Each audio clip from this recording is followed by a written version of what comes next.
Tereshchenko's got. History isn't on her side. Let's play pickleball.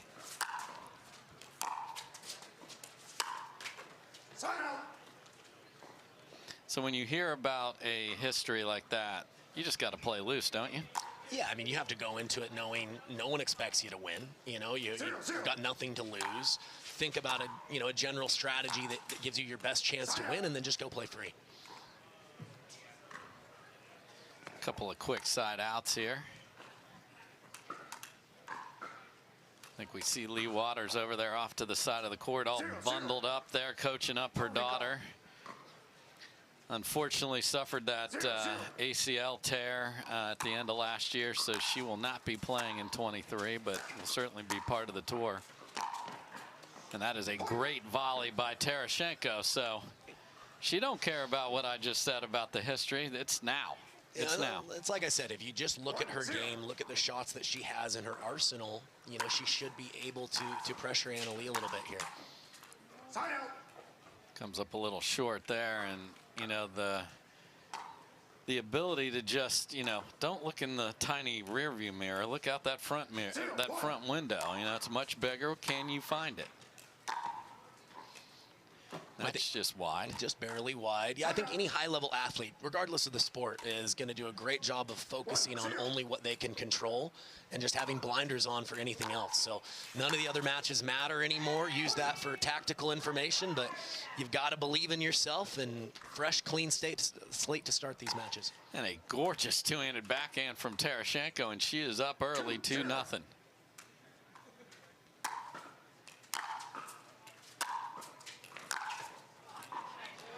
And Anna Leigh has a forehand reply of her own. So again, the winner will get Leah Jansen in the final on Sunday. It's a good look at what we're dealing with. That 63 will not last long, folks. It's going to keep getting lower, but the wind is nothing. It's perfect conditions.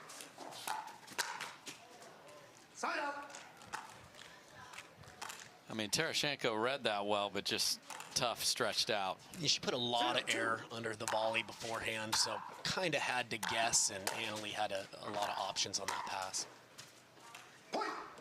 And Anna Leigh Waters on the board. So 1-2 here, game one. 1-2.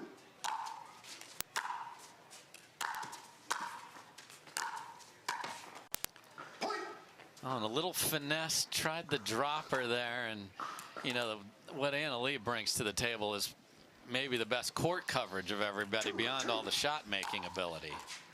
In addition to the anticipation, right? She was running to exactly where she knew Tereshchenko was going to play that volley. And got a little too cute there, and I know underneath the brim of that hat, Tereshchenko's smiling at that.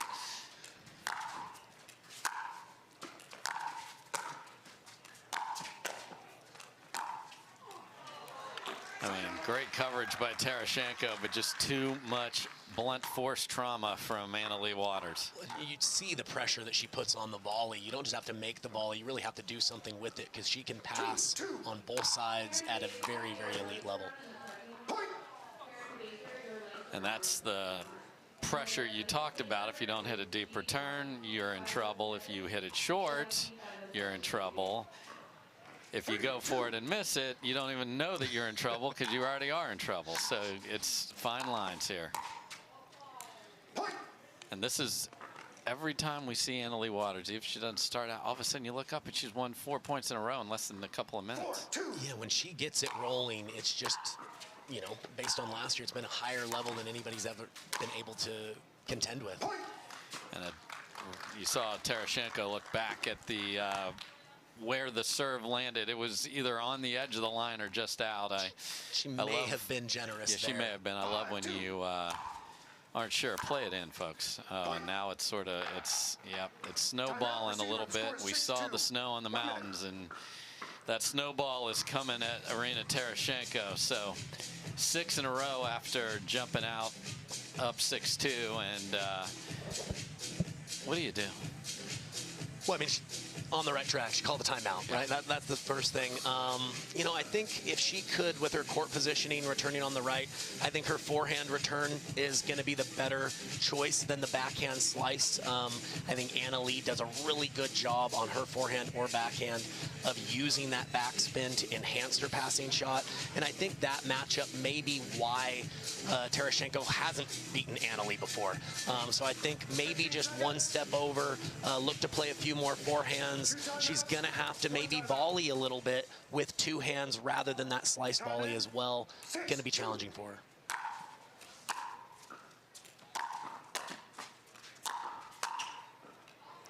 Two volleys off the, or just hit two volleys off the net cord and you're set. Simpler strategy. Yeah, I like her game plan way better than mine. Much easier. Just aim for the net. Big hack at that return from Anna Leigh Waters. So a nice little loopy serve. Again, we talked about variety can be a good thing on the serve.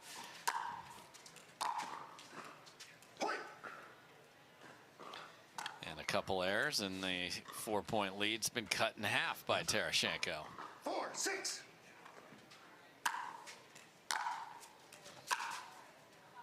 Side out.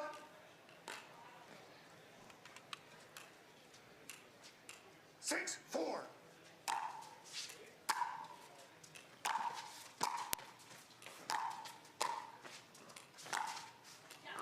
And that's just too good from Anna Leigh Waters. I mean, those were solid volleys. The only thing from Terashenko, wasn't able to keep them deep. Yeah, I think she did as well as she could have with how low Yes. Waters was dipping that passing shot. But again, sometimes you got to tip your hat and say just too good. And there's, you know, okay, serve variety continues to be a part of this as Anna Leigh Waters goes for sort of a cut down the middle slice. And, you know, I want to talk about spin to spin here in a minute, because when you cut a cut, it's harder to do that. And that's how Terashenko made the error there. And then that's just absolute. I don't need to spin anything here. Just a world-class two-handed backhand right there. But you're right. It was a little odd, that previous point. Terashenko went out of her way to play the backhand slice. But against a cut serve, you'd think that the forehand topspin would have been the better choice. And another beautiful ball by Anna Leigh Waters, and Terashenko is calling timeout here again. So except maybe not. Okay, a half timeout. You know, so, she fooled you. She fooled you, Dave. All right, game point for Anna Leigh Waters, and that sails deep. So after being in a little bit of a hole, you see Anna Leigh Waters and Terashenko go formal paddle tap after a game here. So the Jansen idea does not trickle into the second semifinal, but that's the problem right there. Anna Leigh Waters gets on you, and then it's just, you don't know what to do to overcome it. Can Terashenko find answers? We'll see after this.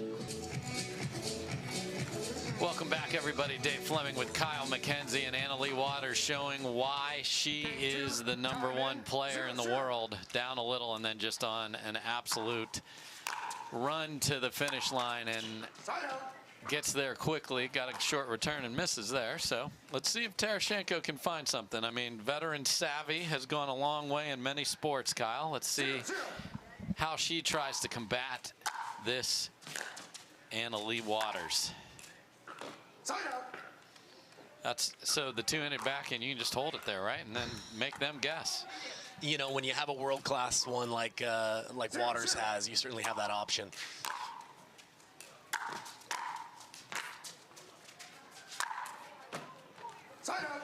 The other thing that is great about Anna Leigh Waters, even though she does not win that point after a nice job by Terashenko, she doesn't give up. Like, she was trying to get that ball and play another ball. Yeah, I don't think she gets enough credit for just how good of a competitor she is all the time. She has a lot of lopsided matches, so you forget just how much of an inner fight a player like that has, but she certainly has that in spades. 0-0. Side out. So a couple of misses off that two-handed backhand side here early. Sort of looks like game #1, where wasn't quite as precise as we know her to be, and then boom. And this is where Terashenko has to take advantage. She's got to get on the board right on cue. She's got to get a little bit of a lead you know that Waters eventually is going to reel off a few points, right? So you want to have enough of a lead to be able to absorb that run. And that's beautiful from Terashenko. Gets a popped up volley after a great third and doesn't try to overhit the fifth. No, and that's experience right there. She could have tried to hit that bigger. She knew that to open up the angle, it was more about spin than power alone.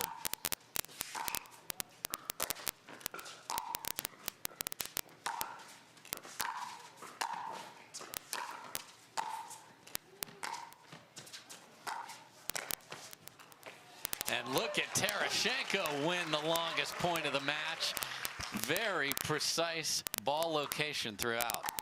You know, she looked like she was in trouble in that point, but she played some excellent defensive backhand slices, found her moment to move forward, and got it done. Just a little wide there, and it is Leigh Waters who's going to be forced to call timeout, and we are talking 4-0 Terashenko here. It's a great bounce back by Terashenko. We'll see if she can keep that momentum going. So, the veteran Savvy has started off game 2 very well. Can she keep it going? Everybody, impressive start from that woman right there, Arina Terashenko, playing very, very precise, confident pickleball. 1 timeout remaining. Makes Leigh Waters call timeout. Can she sustain it? That's always the question when Leigh Waters is on the other side of the net.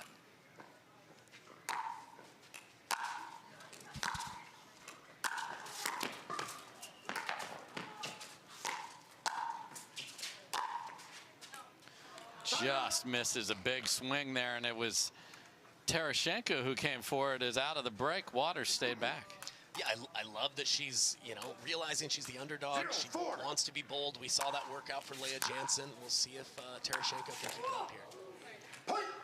And Terashenko not expecting a ball more at her body there, and just funkiness there. So we'll just leave it at that. I don't think it kissed the tape. I can usually tell. I don't think she thought it was going over, and it ended up just barely skimming over, and definitely caught her by surprise. Then gets a miss, so gets the serve back here. Yeah. Boy, that serve was perilously close to the line. And Terashenko takes advantage and is up 5-1 here in game 2. As we mentioned, the last 10 meetings, Terashenko has not even won a single game. 5-1. It's a new year, Dave. New Sure year. is.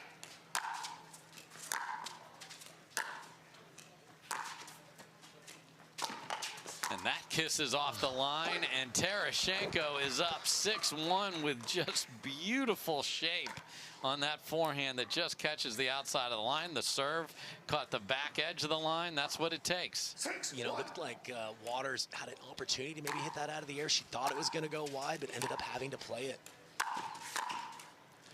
And Terashenko played a very smart point, but doesn't execute a high volley. She definitely wants that one back, but you gotta like her chances if she's the player that's moving forward. Definitely very surprised here. And now you got Leigh Waters nodding her head after that two-handed pass down the line, but again, it is Terashenko consistently the one coming forward. 2-6.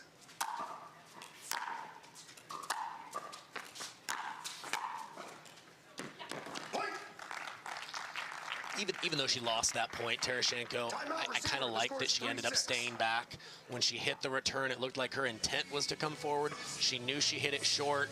Even though she lost the point, it probably would have been a very, very easy pass for Waters had she tried to come forward on that ball. Okay, so a little pushback here from Leigh Waters. Terashenko doubling up the top seed in game 2. All right, welcome back, everybody. There's a good look at Leigh Waters. 3-6. Down 3, Terashenko called timeout. And unfortunately, you don't want to do that. Coming out of your own timeout, miss a return. 4-6.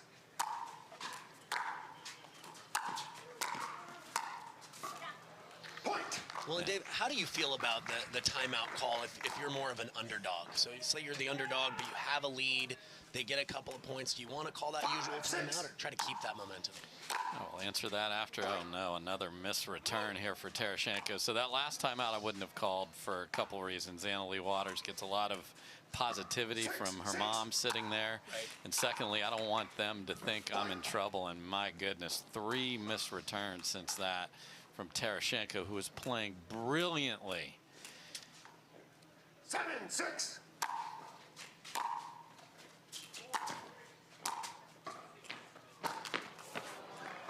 Okay, so a little touch drop volley. So she has relinquished the lead, but it's just 1. So can Terashenko rein that back in? You hate to have given her 3 freebies. Yeah, of course, but from her perspective, she's got to push that out of her mind, try to play a quality point here.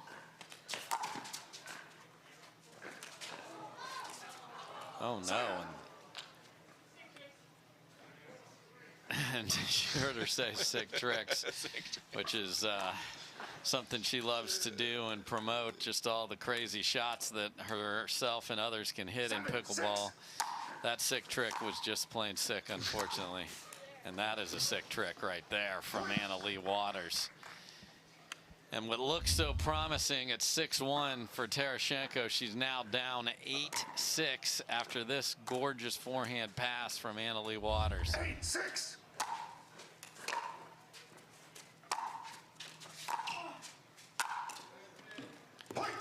Short return, ball in the corner.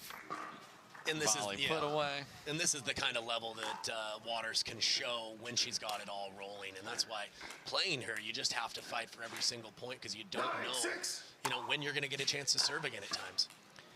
And another deep serve on the line, a 4th missed return, and we are at match point. Get to Sunday here for Leigh Waters.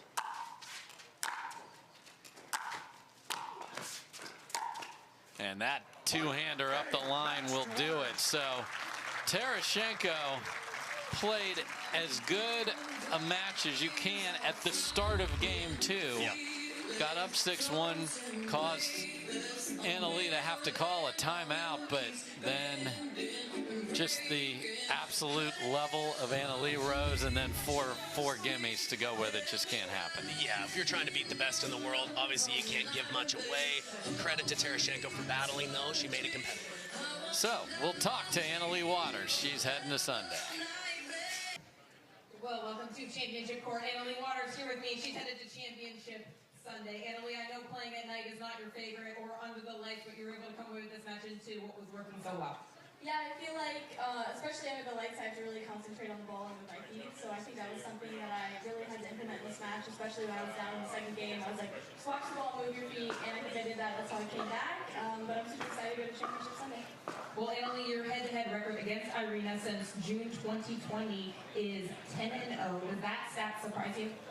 I mean, I don't know, honestly. When I was younger, like 10 or 11, I used to play Irina, and the pros and she would absolutely destroy me. So when I came back in 2020, I think it was like, Irina's the one I want to beat. And I think since then, I've just kind of had that thing just because I've lost so many times to her when I was 11. So.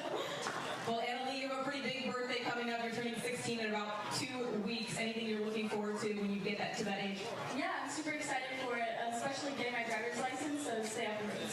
Oh boy, Leigh Waters is going to be mobile in just 2 weeks, folks. Congratulations, Leigh. We'll watch you play on Sunday. We now focus in on Championship Court. Alec Weller and Raina Ash versus Ben Johns and Leigh Waters. So this is your welcome, right? You get through the qualifier and then you get the #1 seed. Welcome to the big show. The main event. Let's see how they react to the pressure in front of the bright lights of center court.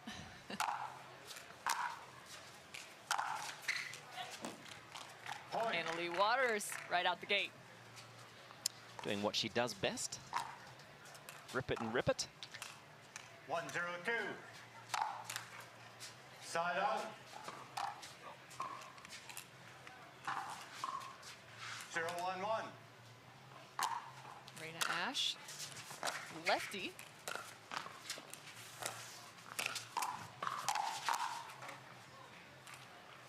Second serve.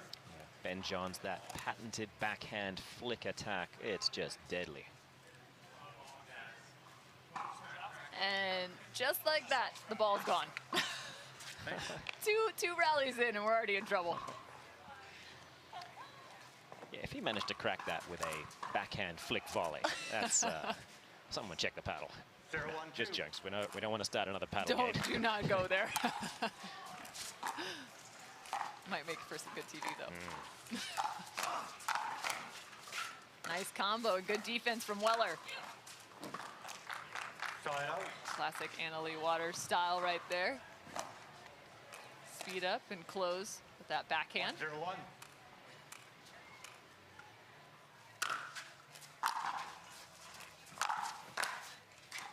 Point. So far, Leigh Waters driving cross court straight to Ash. 2-0-1. Yeah, she did suffer a little bit of a strain. It sounded like it was a glute strain yesterday, but it didn't stop her with her normal singles domination.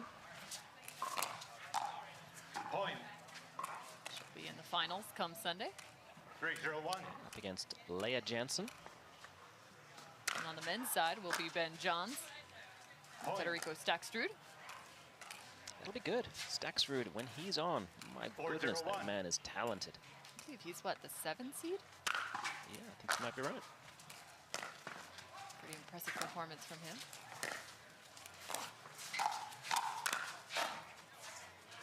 Beautiful play from Ben Johns right there from the backhand two-y, which is a newer thing for him, right? Being able to roll that ball over with two hands versus 5-0-1. one. Right there, there's the shot.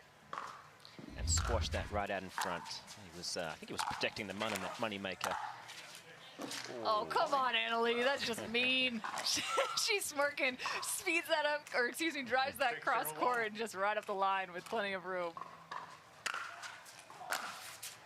Yeah, it's a great way to teach the male player on the other side that you don't get to be that far over, because I'm going to keep you honest down the line.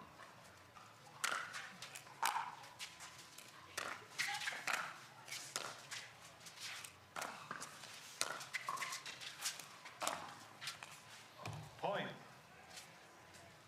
That is the kind of pressure that the best players in the world will put on you. You feel like you have to be absolutely 8-0-1. inch perfect to have a chance to win points. Second serve. Well, hopefully that will serve as a good reminder for Weller that even the best make mistakes. A missed serve there from Johns. Side out. So 8-0, but they get the ball back 0-1. now. Shot to get on the board. You got to imagine the nerves are a little bit high on championship court facing Johns and Waters. Second serve.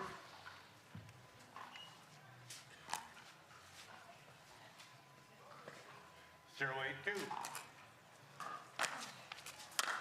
He's got a big serve, doesn't he? Side out. She was sitting there. She was ready for it, but it was, I think, him taking a little bit of the pace off, actually. Missed timing on the counter. Point. Even for Waters, this is aggressive play. Yes. She's putting on a show right now. She goes, until you can stop me, I'm just going to keep going for it. Yeah, why not? 9-0.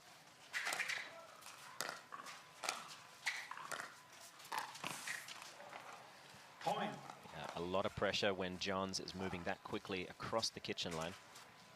10-0-1.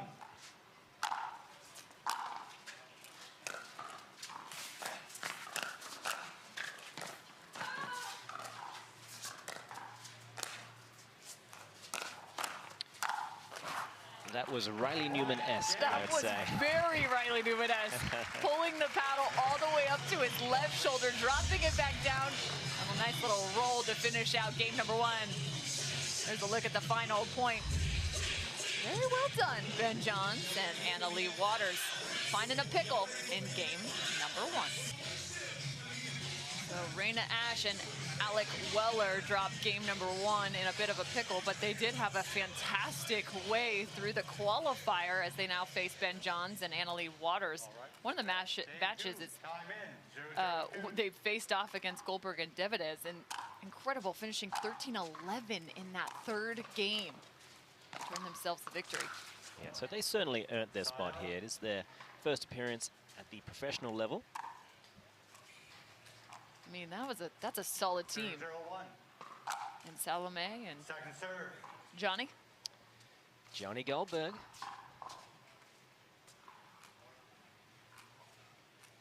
So missed serve from Anna Leigh.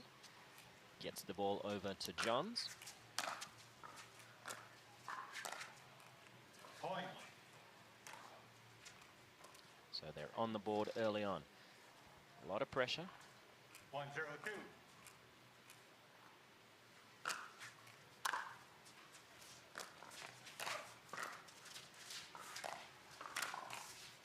Point. Great job there from Johns getting the ball down so quickly. So 2-0, Ben Johns and Anna Leigh Waters. 2-0-2. Now on the far side of your screen.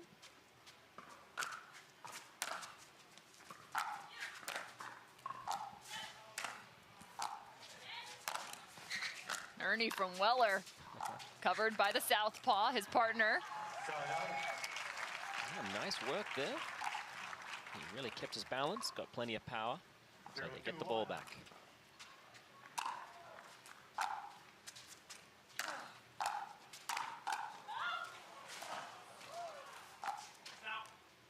Beautiful effort, but there's the elation from Raina Ash. They're on the board, I think. Yep. There it is. I was waiting for it to chime up on the screen. Yeah, that's a moment they'll never forget.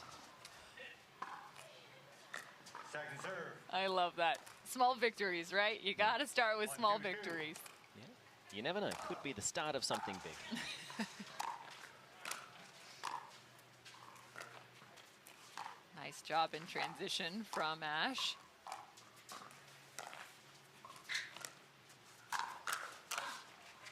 She goes right at Ben.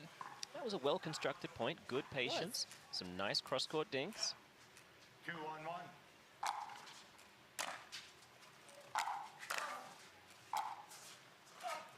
Oh, Point. not quite sure what happened on that one. 3-1-1. Score 3-1. Make it 4. Yeah, she is really finding her range with that two-handed backhand so quickly. 4-1-1.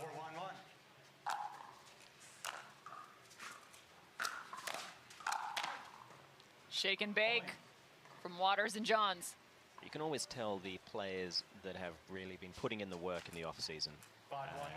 Anna Leigh Waters, Ben Johns, they are not the kind of players to rest on their laurels.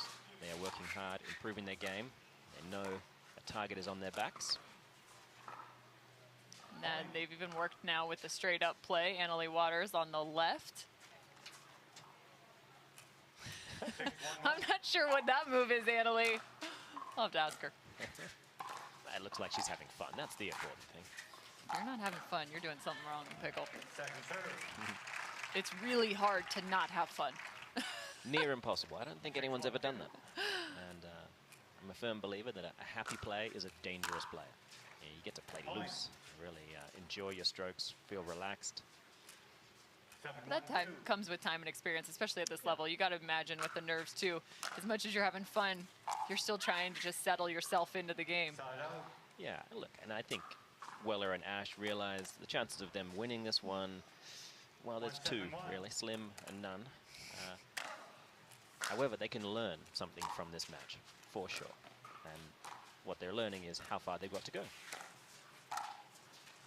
Oh, the backhand flick from Anna Leigh. Was that single hand? That was one hand. She's pulling out some new stuff. Yeah, she's spent a lot of time around Mr. Johns, hasn't she?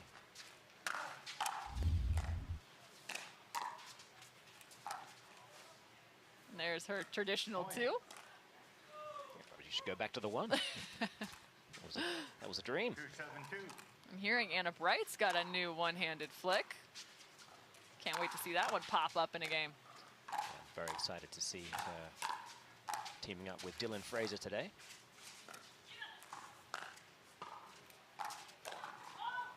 I just keep waiting for Annalie to pull it out again. That's all I want to see now. Come on now. 7-2-1.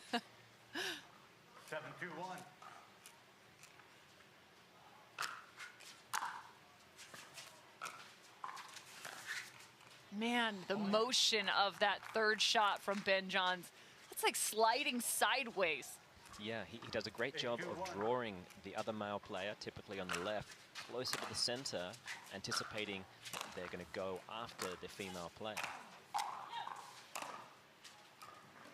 And then you see the opposing right there. He slides all the way over, then rolls that ball over the top and has the opposite direction. Beautifully done, 9-2 now.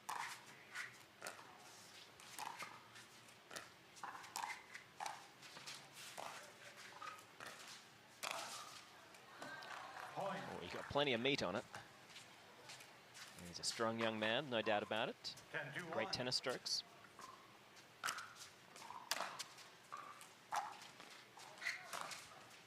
There's one, backside, Ben Johns. That is a fantastic shot. 10-2-2. Yeah, John's just looking for the middle ball. There it She's is. done it again. And with the finisher, she rolls that one up the line with the backhand flick. Look at her. Ben Johns is even giving her props right there, saying, yeah, you see that. Putting everybody on notice. Annalie's got one. Here's a look at the final. Oh, it's gorgeous. Beautiful from that left tip to the right shoulder. Ben Johns and Leigh Waters, their first round match is in the books. 11-0 and 11-2. Game 1, time in, 0-0-2. I have a feeling a lot of people are going to be tuning in to that grandstand court for unnamed reasons. Yeah, no, that's a fantastic matchup. Elise Jones has proven herself to be so dangerous on the court and such a good defender.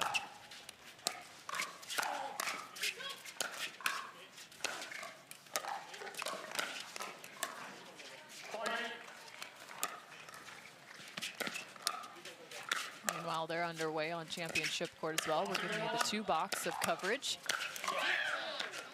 Unbelievable play. Just wicked there from Tyler Leung, the southpaw out of Utah. Actually, both those athletes out of Utah. Him and his partner, Elise. And we saw on the left there, Fraser crabbing across the kitchen. Had a good look at it.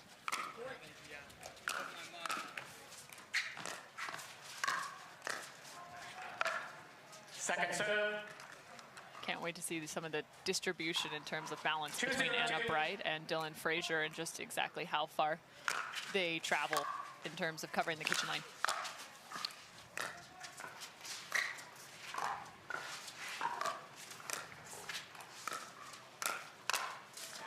And that's not near you want to look for.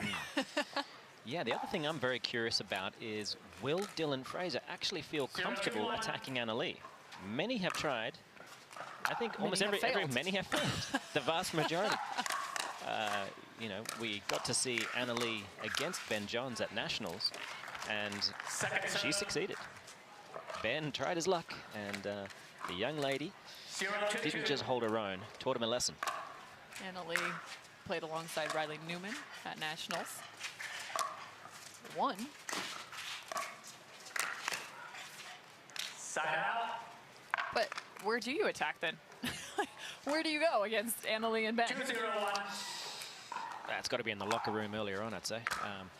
No, look, it's the moment someone really solves that riddle, then we know. You know, it's tricky. There's no weaknesses really to speak of, and they're getting better. Annalie, we saw some new shots from her earlier on. One-hand backhand flick. She was on the left doing it, though. Still working with her two hands more often than not, as does Anna Bright. The two-hand backhand. 0-2-1. Anna Bright, typically in women's, plays on the left because of that dangerous backhand roll she has.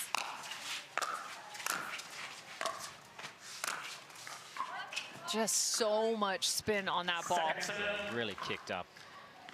Bright was not ready for the kind of spin that got it up over her paddle so quickly. Some miscommunication there. 1-2-2.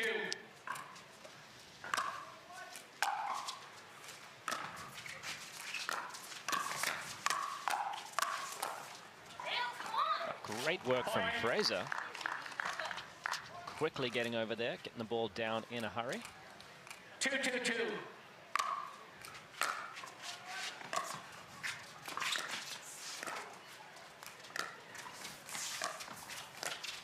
Nice ball back to the middle from Fraser, and he's quick to cover middle, and he had it. He really did, didn't he? He got everything. Oh, well, I feel for the young man. So 2 apiece. 2-2-1.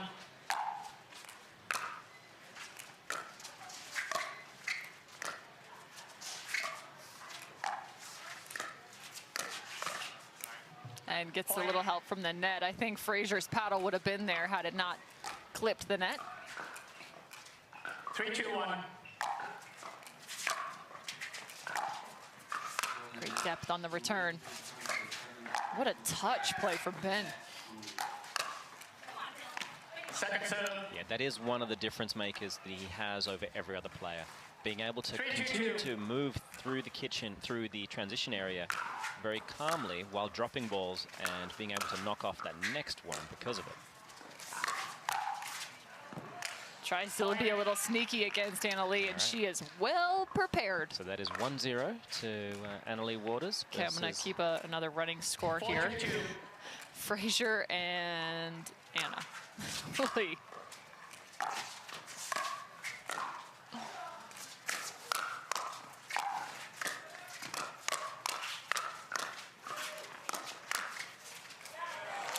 Nice job by Ben Johns. You know, I think back to the Bubbly Team Championships just about a month or so ago, and I feel like at times people were attacking with an off-speed shot up the line to Ben Johns' backhand. And he got caught a couple times. So I was wondering if that may take place, but that time he did a really nice job defending that back shoulder.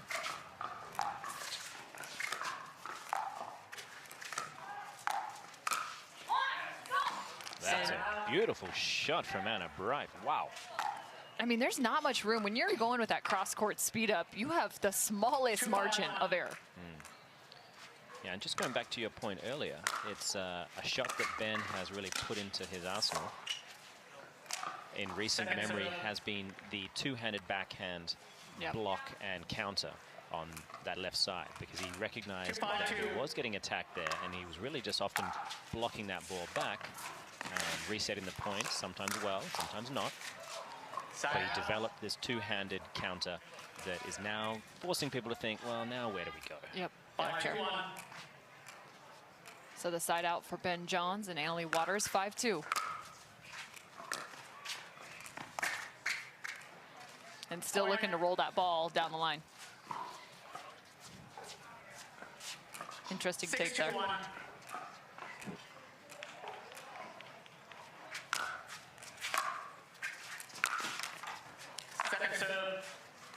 Johns does not miss too many of those forehand drives, does he? 6-2-2.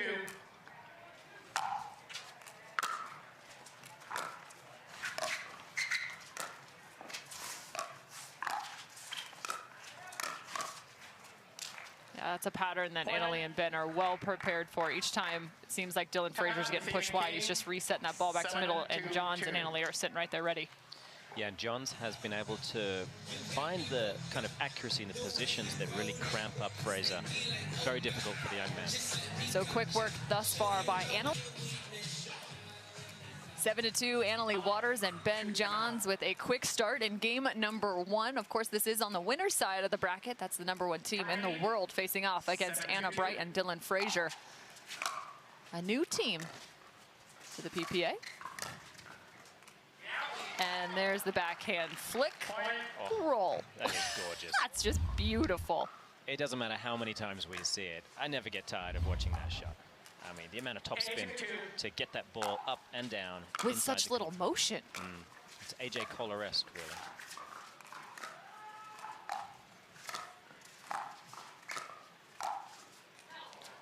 So the few times they've found success, it feels as if Anna Bright is finding that right side. Not necessarily, some of them have been attacks, true attacks, but some which are a little bit deeper from the kitchen line. Anna Leigh trying to find the speed up there. Some really nice footwork by Anna Leigh to get back into the court. Yeah, Fraser was caught still trying to get all the way up to the kitchen line, and Johns got it high enough on the body to make it a very tough contact. And there's the change of pace right there. But he missed it, so another point. It's hard when somebody's making that much of a stroke, too, to not get caught up in it.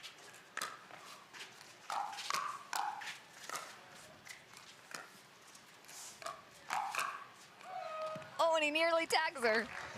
Waters, good job with the backhand, Ernie. Yeah, it's amazing to see Waters and Johns grow as a team over the years.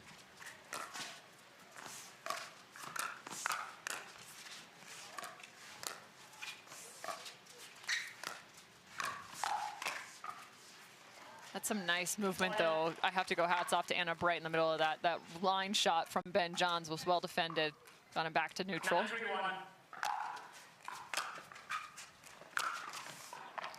Johns has missed 2 drives now. Yep. He's taken the right chance, because when they are trying to find their new positions, Bright moving quickly from left to right, there is an opening. But he's got to make that shot. Point. It is now game ball for Anna Leigh Waters and Ben Johns.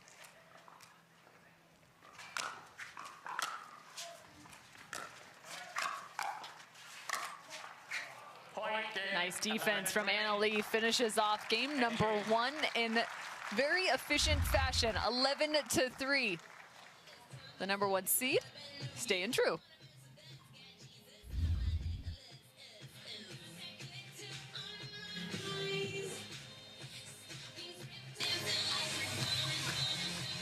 Championship court is the place to be when the number 1 seed is on it. Anna Leigh Waters and Ben Johns facing off against Anna Bright and Dylan Frazier. And let me tell you, that first game was awfully efficient from Anna Leigh Waters and Ben Johns, picking up the victory 11-3. See if Anna Bright and Dylan Frazier can find a different equation. That's not the way you want to start. They managed to do it as well, having made 3 unforced errors. I mean, imagine if it was clean from Ben Johns on the 3rd shot drive. It's like salt in the wound, Morgan. What are you doing? Well, they can't hear me, don't worry.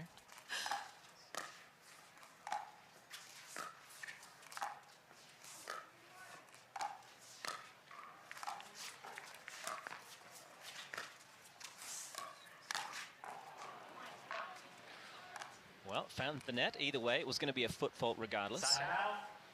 I would love to see Anna Bright and Dylan Frazier switch positions. Just try for a handful of points, see what happens with Bright heads up with Anna Leigh Waters.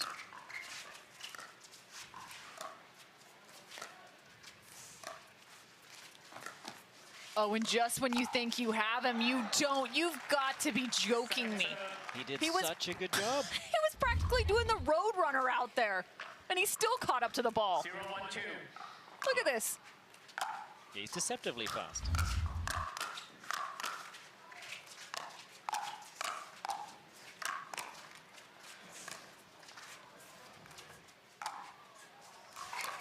Nice work by Anna Leigh, and well covered by her partner. Teamwork at its finest. Yeah, that is heartbreaking. I thought Fraser and Bright played the best point of their match so far, and it still was not enough. There's a lob off a bounce there.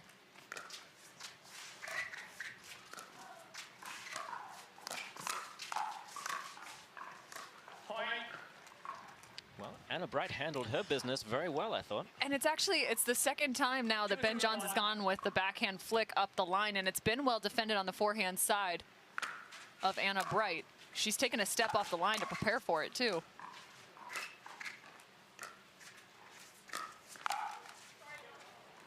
I think I'm going to send Fraser a text just to see if he can get Bright next to, sorry, opposite Anna Leigh Waters. 3-0-1.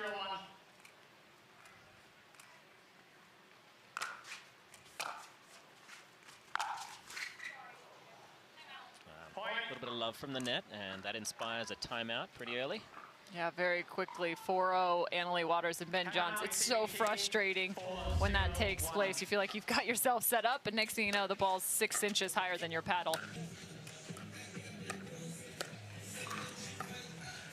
Now, double box coverage for you, grandstand as well as championship court.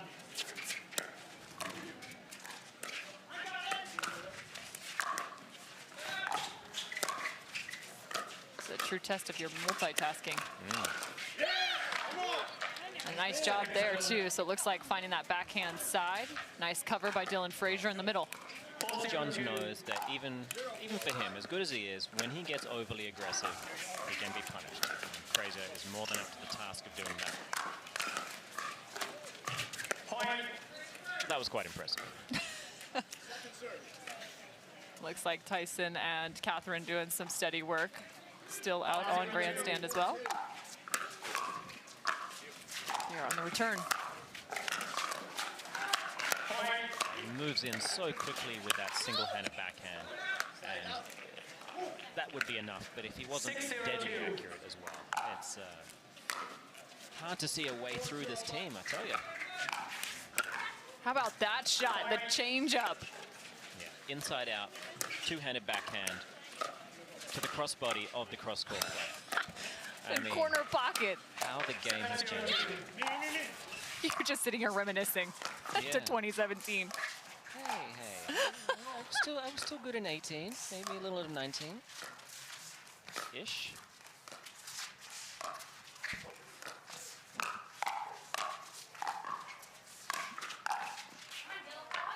Full focus on championship court. That was not meant to be a dig at you. I'm so sorry. Don't worry. I'm just being silly. I know my place in the Oh, world no. now, it's fine. No, I'm a little embarrassed. I'm sorry. 7-0.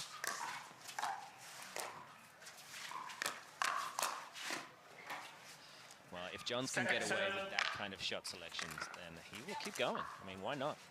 That was on return of serve as well, so he is playing a very ambitious style of pickleball, and it's working out well. Nice reset from Johns there. Side out. Yeah, I think Fraser and Bright, they're still obviously learning each other's games. 7-0-1. Fraser has been in the Delray Beach area for a while now. And they've been doing some real training together alongside with James Ignatowicz and J.W. Johnson. So a good group of players really honing their skills. 8-0 now.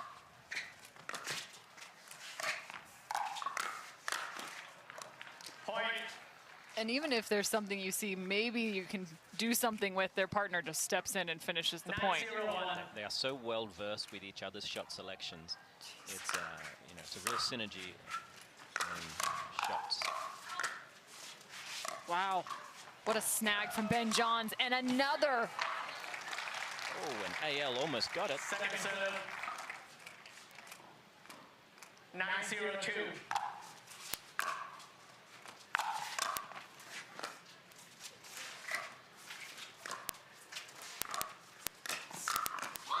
And there it is from Anna Bright. Yeah. She's ready for it. She's there. Someone has to teach that man's backhand a lesson. 0-9-1.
up on championship court, Kovalova and Wright versus David and Wilson.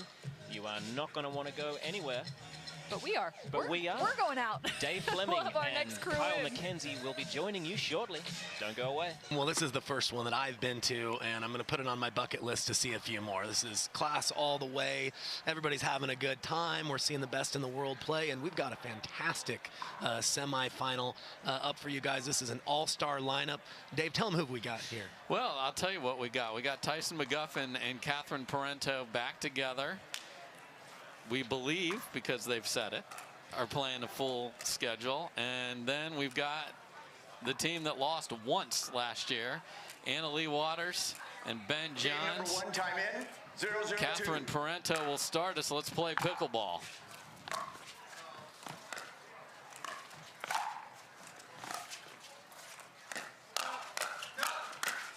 Point. And an Ernie from Leigh Waters early on, but it's Parento and McGuffin who hit the scoreboard 102. first here.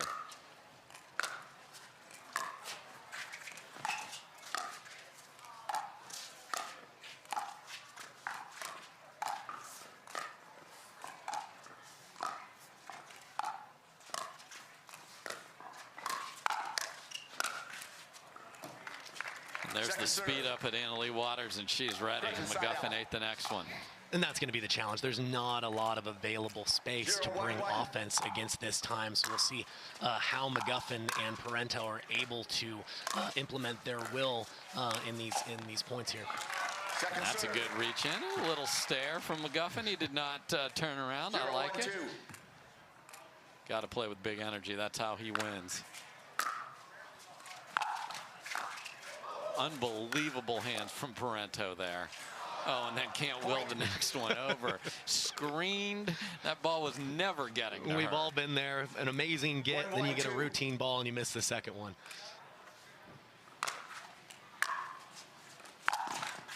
Side out. That catches the tape and doesn't come back. So quick hold there. 1-1-1. So 1-1-1 here early. Big serve from McGuffin. Point. Looks like Waters did have a little bit of space going back behind McGuffin there, unable to convert, just clips the 2-1-1. tape.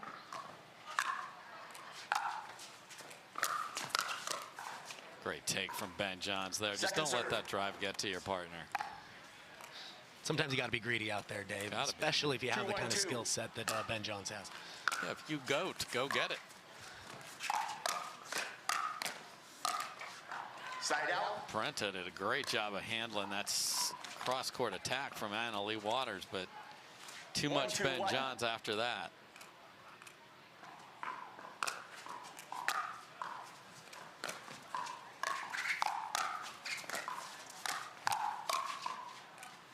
Point. And I think a big stat in this match to pay attention to would be 2-2-1. how well do McGuffin and Parento handle the offense with their counter punching. I don't think for either one of them it's their biggest natural weapon. They've each, I believe, worked quite hard on getting better at it. So we'll see how they're able to handle that offensive onslaught from Waters and Johns here.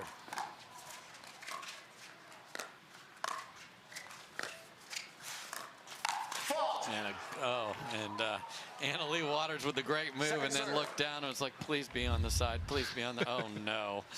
Oh no, right in the middle of the line. You always hold your breath for a half second to make sure you're in the clear. Good call there by Michael Kunkus. Ed Johnson is our second referee. Point.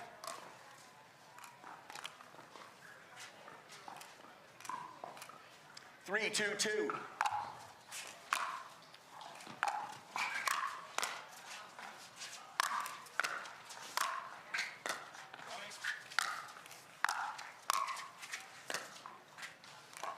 Oh, and then after being way ahead, Johns gets the perfect skitter off the top of the tape.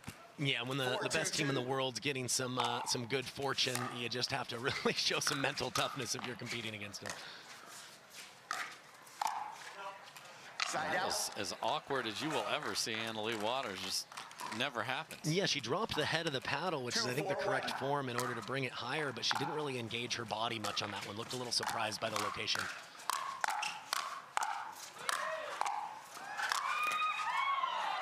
We're still playing, folks.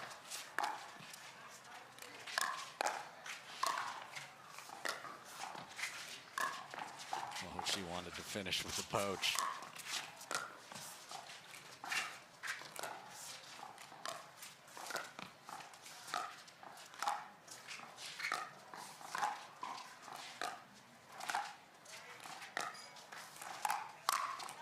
Oh, and after all that unbelievable defense, Leigh Waters speeds it up, and McGuffin says, well, I hit 8 winners earlier, but this one's going to count right there. Bang. Yeah, and a great job for McGuffin and Waters to not get 3-4-1. frustrated. They had plenty of opportunities to put the ball away, but they stayed in there and eventually got the one they needed.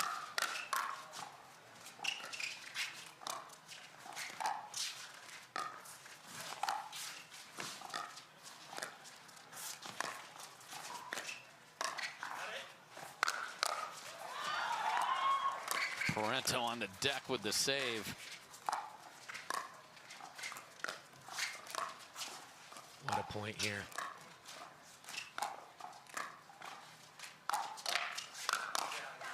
And that time the speed up from Waters works. And the beauty of this team is they can play offense, they can play defense, they speed it up, they're happy to play slow, and then when they strike, 3-4-2. the other one can finish.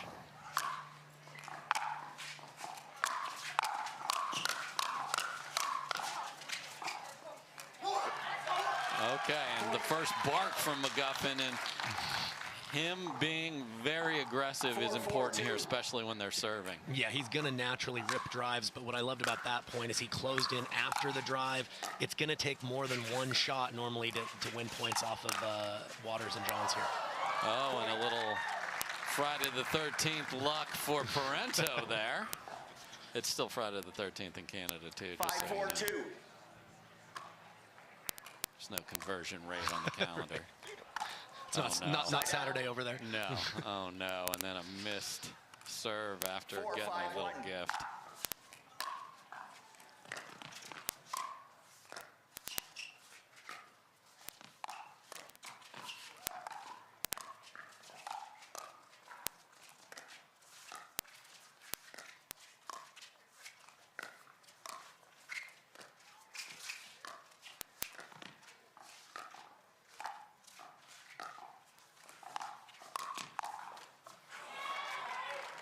Second serve.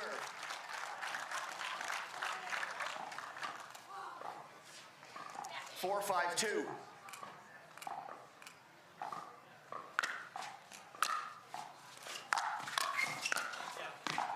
Point.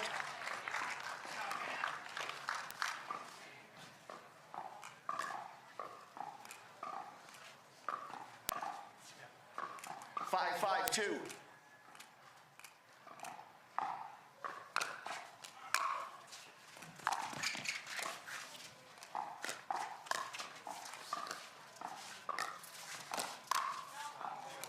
Point.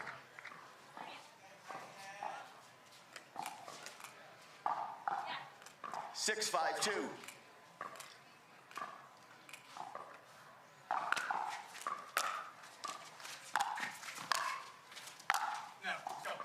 Side out.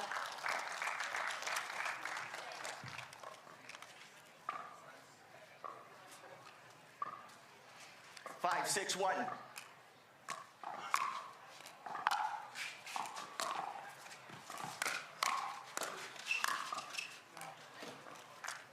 Second serve.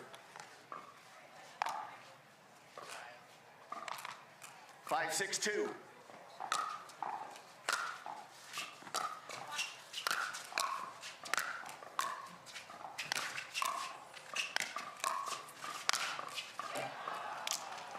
Side out.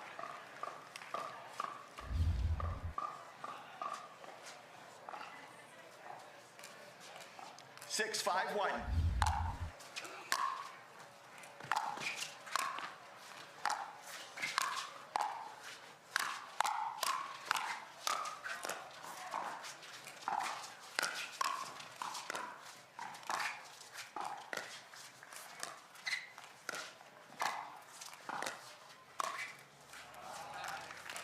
Point.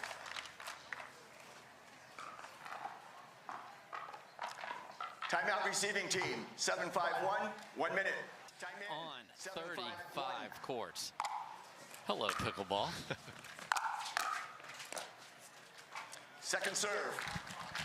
Nice job releasing that one hand to go with that one-handed punch. 7-5-2. There.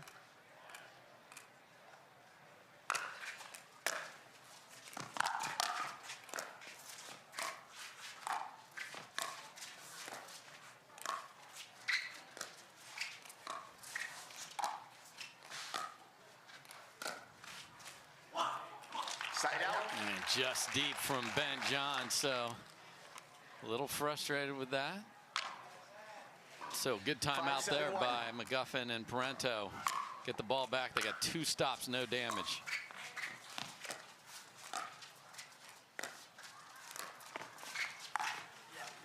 Oh my. Pull it backside. And not just the 5-7-2. location, but the pace she managed perfectly. Actually cleared McGuffin's body in a high location, but because it was slow, Point. it still found the court. And just wide on the poach there from Ben Johns, and it is 6-7-2. 6-7-2.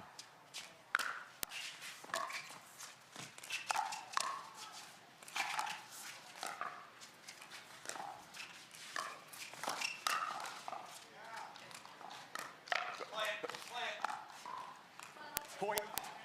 I think that caught body part there and not paddle from Ben 7-7-2. Johns, because it did go over, but point is over if it hits your forearm or wherever that caught him. McGuffin was joking around saying, play on.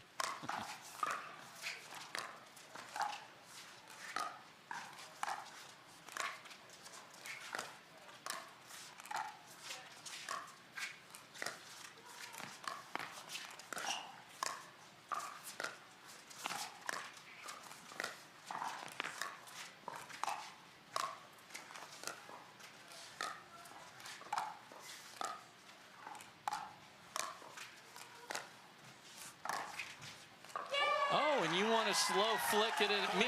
I'm going to slow flick it back at you, says McGuffin, with the 1-80 there. What a ball from McGuffin. I will see yours and do you one better. This is impressive. A team that's been completely dominant today is getting a good test from McGuffin and Parento here. They're down 1. Leave that one up. So here we go. 7-8 on a 1. Game 1 of our first semifinal. And I can tell you one person who hopes this goes 15-13 in the third is Thomas Wilson, 7-8-1. just to have that break that he needs to get ready for his semifinal. Absolutely.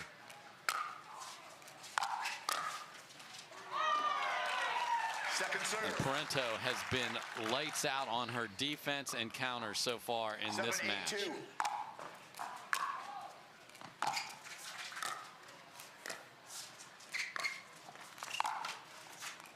Side out. And another slightly greedy ball from Leigh Waters. They're trying to push it down the line, 8-7-1. backing off the kitchen. And again, no harm done, and they're up 1.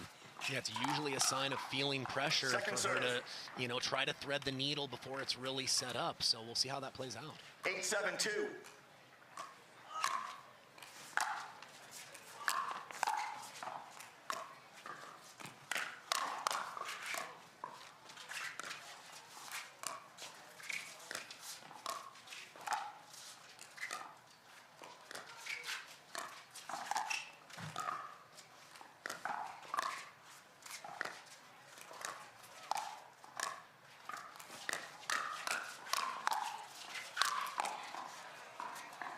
Look at that come back in, but McGuffin patiently finishes.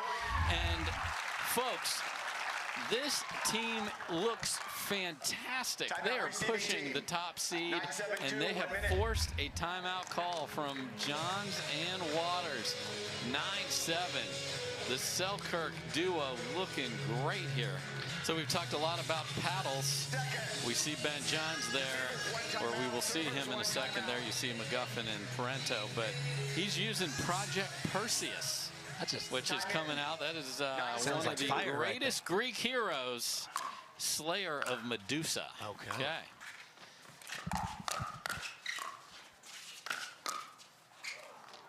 Side out. All right, so they get the stop, so they cannot get to that. Oh, you'd love to get to 10 and put a little bit more pressure, unable to do it. So 7-9 on a 1 here for Ben Johns and his Perseus Project Paddle Pickleball.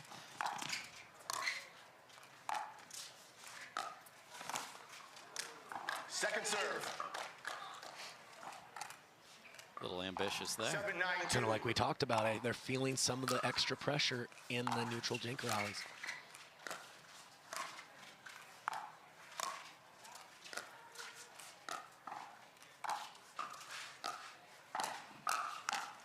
And Scorpion Mead, this, says Parento.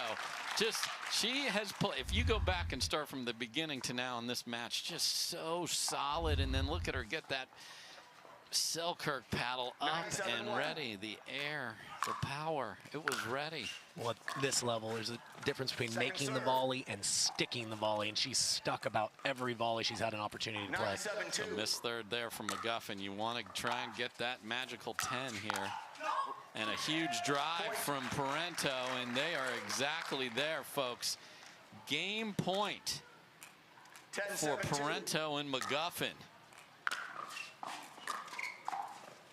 Side out. Oh no, and a missed third. So 2 missed thirds are what get the ball back here for the top seed. 7-10-1. And can they do it? They've come back so many times if they've ever needed to.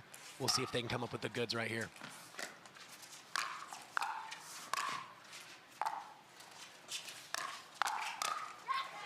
Point. Step around attack from McGuffin is thwarted by Leigh Waters.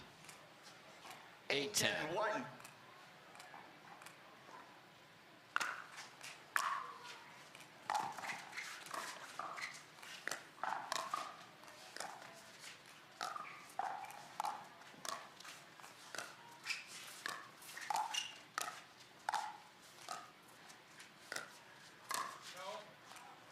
Oh, and a little flick from McGuffin goes deep, and it is 9-10-1, and it is now Parento and McGuffin who have to say, wait a minute, and let's slow this down. And you've got to take those missed thirds out of your mind. They may have been creeping in there on that shot.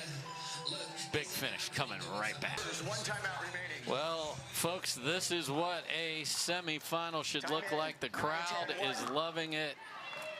And it is 9-10-1, Ben Johns to serve.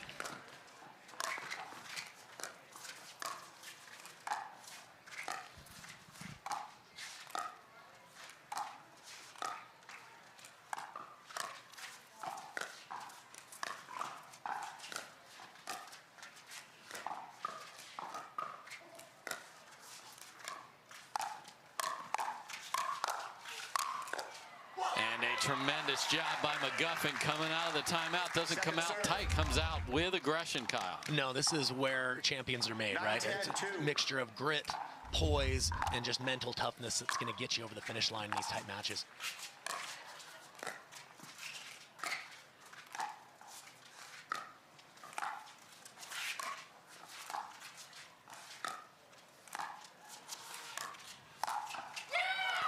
And Leigh Waters, after short hopping a couple of dinks, sees an opening and takes it right here, and we're tied at 10. Point. And shake and bake, and suddenly the game point is with the top seed at 11-10-2. Just an onslaught of offense from Ben Johns there.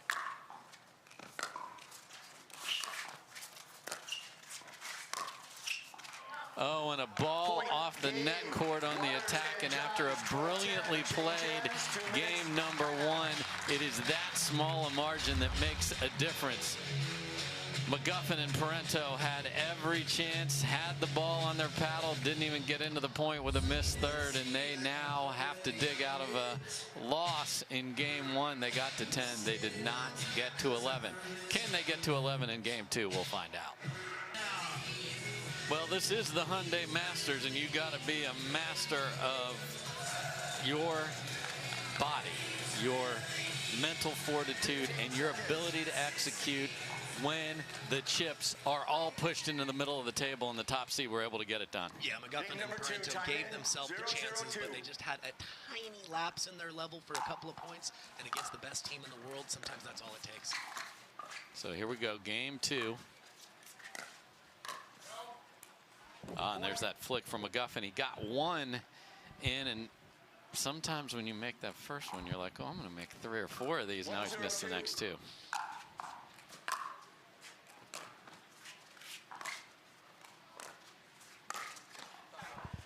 Look at Parento pull the trigger. I think that did kiss the tape, though, with the way she apologized. 0-1-1.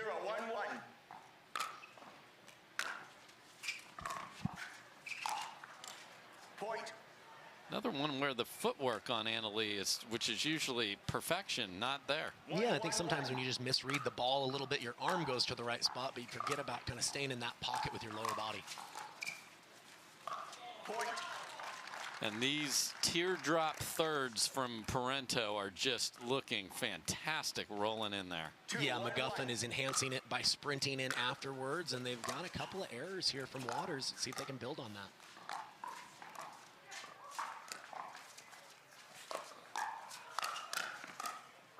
I mean, tremendous ATP from McGuffin, and now it's like a normal shot, like yawn.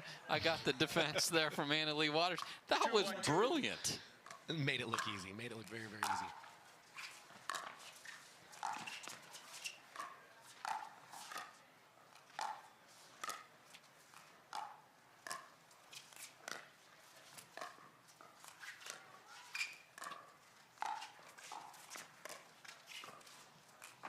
Beautiful topspin lob.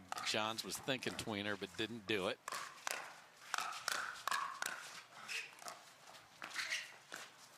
Switcheroo. And just wide from Johns. These points are at a ridiculous level, what it takes to win one. Yeah, McGuffin was putting his footwork on display there, and they're going to need that from him. He's dancing around, looking to find a few more forehands. He's not as capable offensively with his backhand off the bounce, and they're going to need his offense in this match.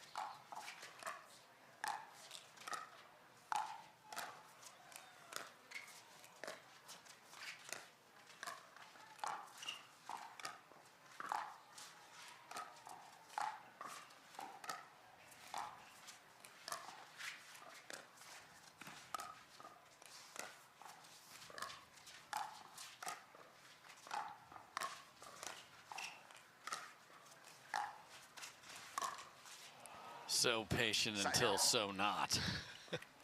You know, I think that's in the budget to some degree. I think at this level, you're not just waiting for an error. You're looking for your offensive moment. It wasn't, the red carpet wasn't rolled out, but sometimes you have to thread those needles or at least go for it.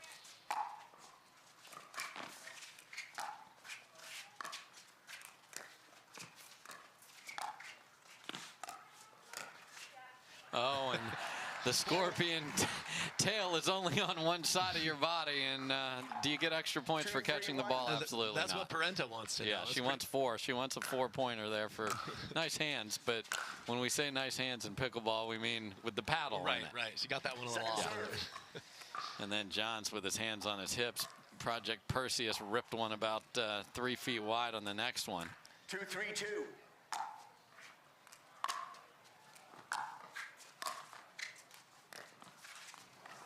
Side out.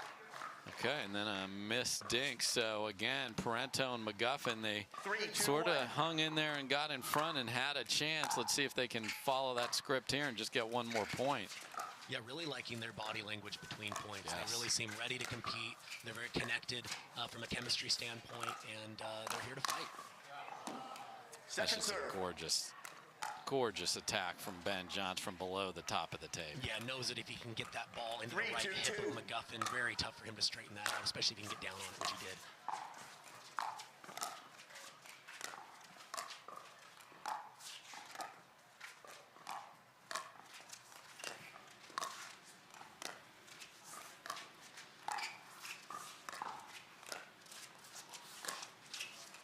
Side out. A lot of movement from McGuffin there, and then a forehand error, and I know he wants to press the pace.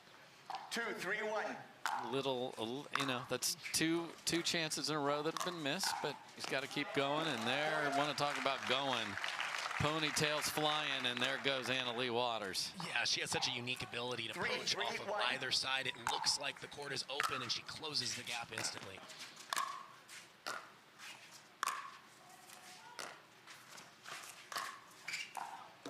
Another forehand that goes deep from McGuffin. He's shaking his head. He's got to get on top of the underneath and get that roll to fall. And I'd rather see him get beat by the counterattack of Waters than be, missing these balls in the tape or long. Sometimes just making your opponent beat you is something to be said for it. Point. Good read by McGuffin, but Waters and Johns were in a race to get to that ball first after this right here. Yeah, he read it right, but he wasn't totally able to get on top of it. It stayed level, and Johns and Waters punished him on the next ball. And this is what the top seed does to you. You think you're up 4, and you were, and then 40 seconds later, you're down 4. It's crazy. All right, can Parento and McGuffin rally? We'll find out.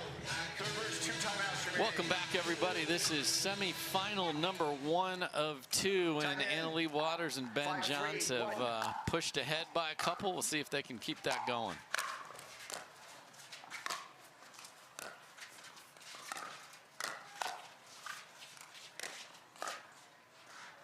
Point. Again, the spot that he is choosing, Kyle, is what makes the difference there. Well, I feel like he's probing, or has been probing. He's tried the forehand a couple of times, and Parento's been up to the task, put that one right into her body, and really handcuffed her there. And if Ben Johns is going to be on the right side of the court, why not let him be a spectator over there as Leigh Waters rips a two-hander right through 7-3-1. McGuffin and Parento, and this run continues.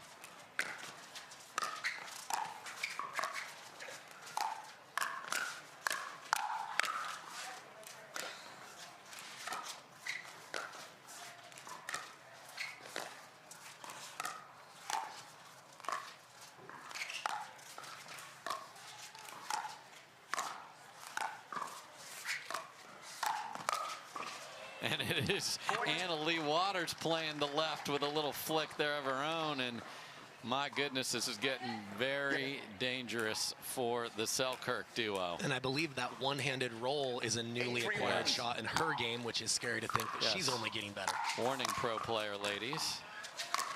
Oh, she was coming.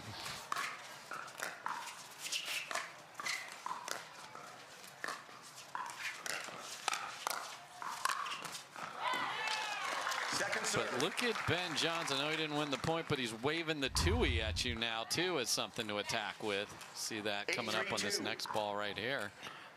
He's kind of throwing a little extra left elbow in there, kind of like Riley Newman, to add a little disguise as to where he's taking it.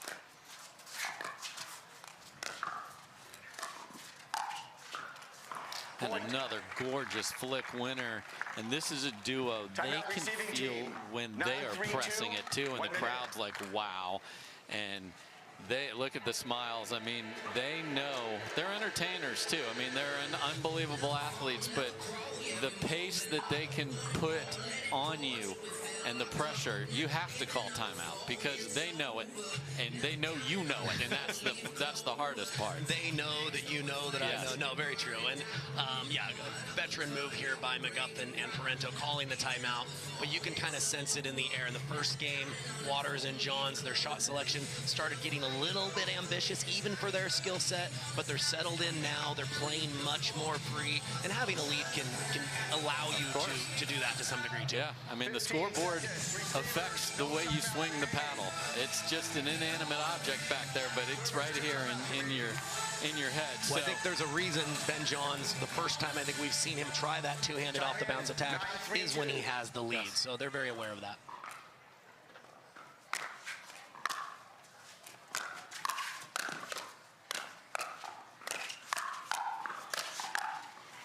And just all sorts of beautiful resets from Parento there. She was under siege. She's played a fantastic match.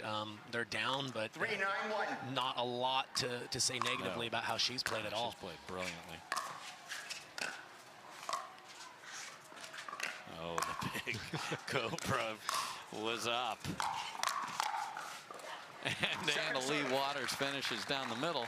And I know that's got to be disheartening. We're both saying Catherine Parento's playing unbelievable. She is. It's down a game and down 9-3. I mean, that's the reality here. Side out. Geffen definitely wants that one back. Looks like he saw it coming. It was just a little bit early and got too much on top of that one. So 2 points from a second Sunday ticket for both players. And now it is match point. It is Sunday point here in the desert. 10-3-1.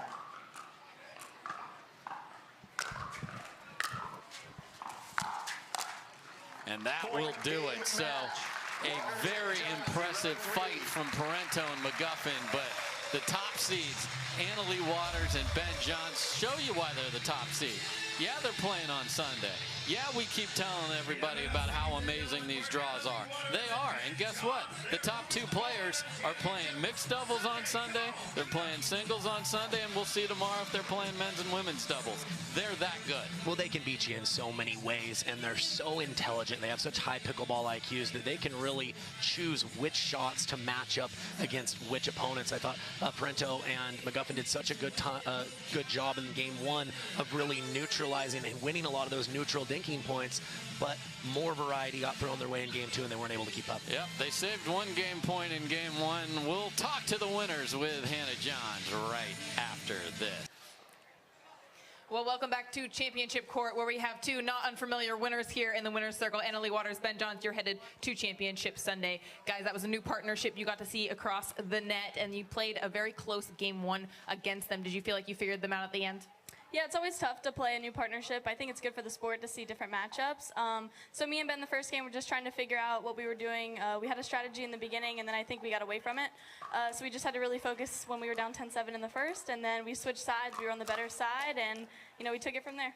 The better side, is there a better side out here today? Some of us at home watching don't know about the conditions out here. Yeah, when the sun's glare kind of hits on the white shirts, it can be a little bit off-putting for the ball visibility. And that's really the only factor here. There's not much wind. It's nice conditions other than that. So I think it maybe played a minor role, but I think we were just a lot more comfortable game 2. Didn't play quite as passively. We were attacking a lot more. Basically got in the zone, and that makes a huge difference. AL, did I see you sneak onto the left, not once, but a few times in game 2? Yeah, I'm trying to push him over to the right side. Anytime I see an opportunity, I'm like, give me over to the left. Ben's been teaching me the flick, so I've been trying to do it today. So as much as I can, I want to go to the left side. I saw you got one flick. I did, but he stepped on my foot, so he made it a little bit harder than it should have been.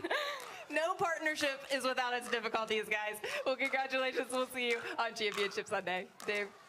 All right, so Welcome back to the Hyundai Masters presented by Invited. This is the Carvana PPA Tour, the very first stop of 25 total stops in 2023. We're coming to you live from Mission Hills Country Club in Rancho Mirage, California. We just witnessed the mixed doubles final where the victor came to Ben Johns as well as Anna Leigh Waters. They took home the Masters trophy in the mixed doubles division. Cameron Irwin alongside Dave Fleming. But because we've got some more time and because it's fantastic pickleball, we're also going to bring you a look into the women's doubles final. It's going to be none other than Anna Leigh Waters again with a new partner, Anna Bright, facing off against Callie Jo Smith as well as Lucy Kovalova. Dave, give me a little preview of what we might see in this women's doubles final. Well, again, we have a new partner here for Anna Leigh Waters because she usually plays with her mother, Leigh Waters. We saw a glimpse of her in the mix there coaching him up. She suffered a torn ACL, a very rare pickleball injury, so she's out this year. She's just there for coaching and support. So Anna Bright is her partner, a rising star, and they've been wrecking people all day. They haven't dropped a game. They are ready to go, and it's AL and AB, as they like to be called. AL and AB, you heard it here first. And they're looking for their first title together. On the other side is the team with a bunch of titles from last year. They're the top seed. That's Lucy Kovalova and Callie Smith.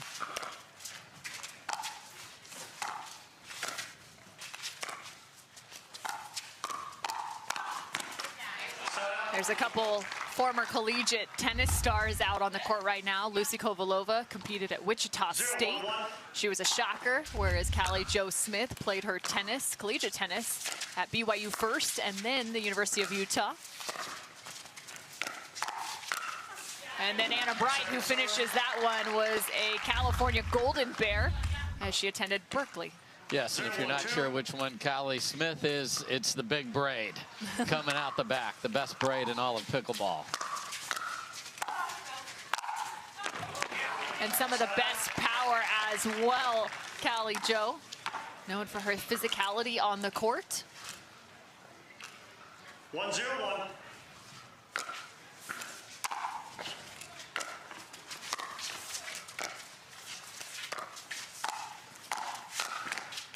And there's the two-handed backhand everyone has come to know in a very short period of time. Anna Bright only playing pickleball professionally for about a year. She stepped on the court and immediately was a pro. She was making a difference while she learned the game. That's hard to do, and that is what she did. And now she's getting the ultimate tryout. The ultimate tryout alongside the #1 player in the world, Leigh Waters. She just stepped back onto the court after finishing the mixed doubles final. She'll have a chance to win the Triple Crown here, which means winning each of the divisions. Second serve. So mixed doubles, gender doubles, as well as gender singles. And women's doubles, wildly popular on the PPA Tour. This tour is all about equality, equal time, pay, and everything for the ladies as well as the men, as it should be. 4-0-2. 4-0 right now. Set up. That ball came in hot. Yes, Lucy Kovalova having to get out of the way. That's a tall lady. That usually a drive not near her face, and having a little egg hunt in the corner to find the ball. It keeps disappearing. But to your point, both Kovalova and Smith, two of the taller players on tour, having a little bit more of that extended reach into the kitchen.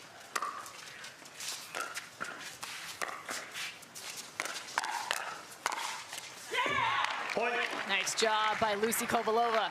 Yeah, and they have the experience. They were a new partnership this time last year and just lit the world on fire. Got off to a hot start, didn't finish the year as strong, but know what it takes to get each other going.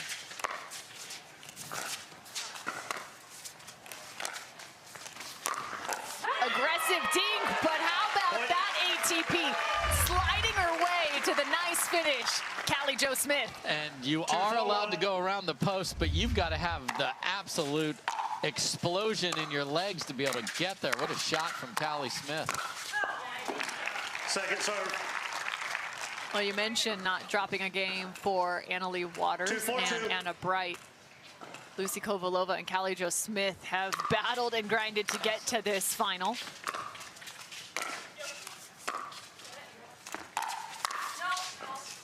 Yeah, and the other difference about this final than typical is because of the weather yesterday, we had to play the quarters and semifinals of the ladies earlier today. So they played the entire back end of the draw here on Sunday. Lots of pickleball being played here at Mission Hills Country Club.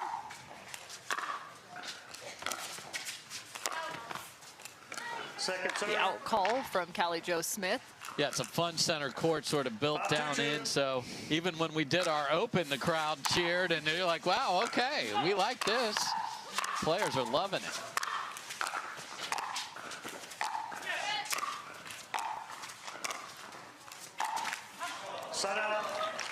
And Leigh Waters considering taking that speed up back as she moves up to the net. I mentioned the path for Kovalova and Smith. They took down Arokina and Stepien in their first round.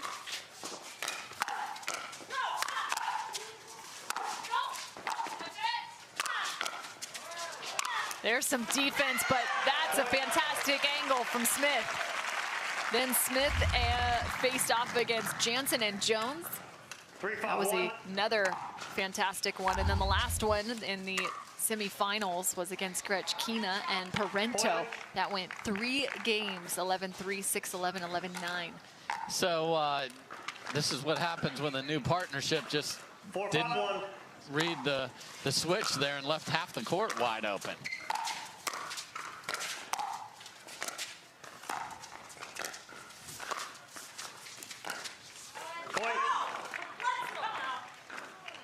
And this is where they thrive in that communication, even post-point, a giving and taking of energy from one person to another.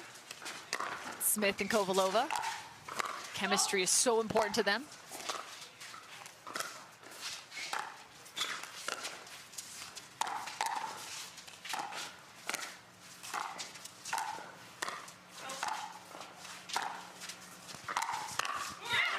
Slam dunk from Leigh Waters, reaching well over her head to finish that off. Yeah, I like where Callie Smith was positioned to defend this because she was ready, just couldn't quite get that pushed through. Good pace from Leigh Waters on a tough overhead. That one just popping up. Yeah, even more pace. So you see they switched Leigh Waters over to the left side of the court here. So they did this in their semifinal to sort of test literally the waters to see how she could handle both sides with Anna Bright.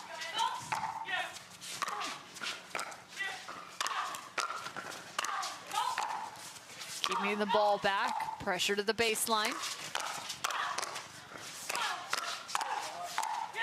AB first to come in.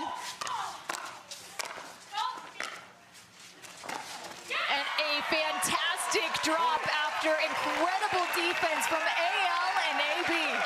That's why people love women's doubles right there, because these points are epic. They go from offense to defense, and then suddenly a team that was trying to defend overheads is hitting winners.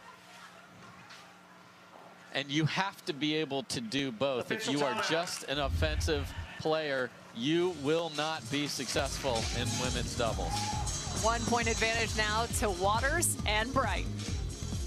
Championship Court is the place to be on Sunday, and this Sunday it's Mission Hills Country Club. There's a look at Callie Jo Smith and Lucy Kovalova, one of the deadliest teams on tour, as they continue their fantastic chemistry into 2023. Right now they trail by 1. What's going to be the difference here in game number 1? Well, I think the ability for Kovalova and Smith to play the way they want to. If you let Bright and Leigh Waters dictate, you are not going to be able to fend that off consistently. Use that chemistry to your advantage. Well, and right now, dictating terms is Anna Bright, a fantastic rolling speed up to the that's baseline. A dangerous dink with nothing on it, and that's what you cannot do. You've got to be able to put the ball in safe places, and that's why these dinks have to have a little something on them, or you will be facing balls like that all day long.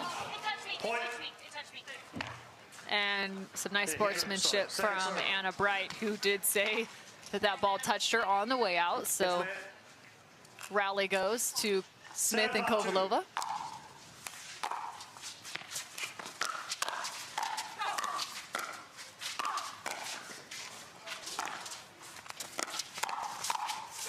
Opening up the court, and Leigh Waters playing some complimentary pickleball thanks to Anna Bright. Yeah, so again, if you roll over there, you saw Lucy Kovalova slide, but they didn't slide in concert, and she was so deep in the court, couldn't do enough with it. And that ATP might have been short, but Kovalova wasn't willing to take any chances. She puts a paddle on it, but there's not enough pace around the post. Leigh Waters. Yeah, that ball was going to be good. That to hit a ATP on the dead sprint, that is not an easy ball, because you want to hit it like a racquetball shot. You want to slap that. There's no net in your way. Keep that an inch or two above. That makes it really hard to defend. Such a good ball from Leigh Waters. Well, it gets them to a 4-point advantage. The score now is 9-5. Again, there's a look at Leigh Waters sitting on their couch, giving them a little bit of intel into how to close this one out.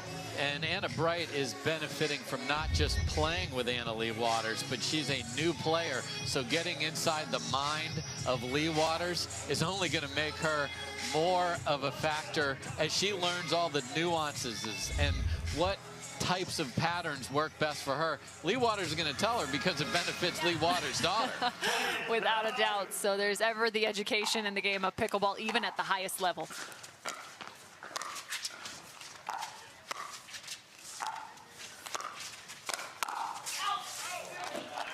Leigh Waters earned 8 Triple Crowns last year. I mentioned she's going to have a shot to do it here today if She closes out the women's doubles finals just in game 1. This will be played 2 out of 3.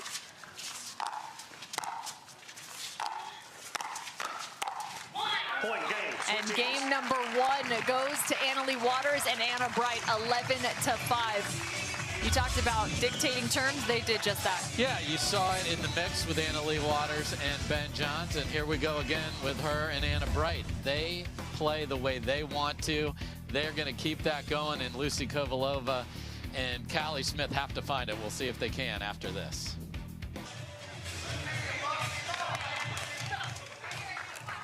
Game 2, Tommy and 0-0-2. Lucy Kovalova is ready to get going here in game number 2 after dropping game number 1 alongside Callie Smith. Quickly, Leigh Waters playing on the left now, the two-handed backhand.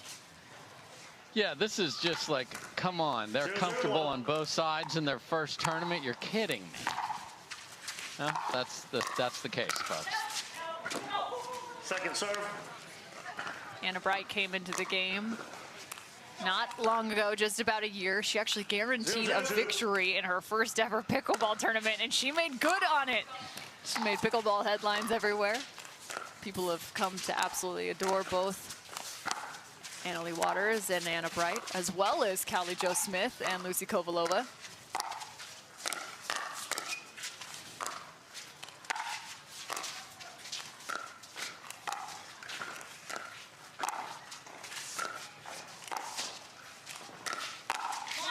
Trying to close out that middle. That's tough when you're taking that left step back towards the center line. 100%. Great job by Anna Bright. And if you're wondering why is everybody wearing white, is that the way pickleball works? No, that's just the way this tournament works. Start off with that little classy white look, and in future tournaments you'll see a lot more color splashed on there, but I like the look of this tournament. Yeah, wearing the Masters whites. Also repping each of their sponsors. Sport so heavily driven by sponsors. We're grateful for each of ours. Fantastic job by Anna Bright. This event, of course, brought to you by Hyundai, as well as Invited.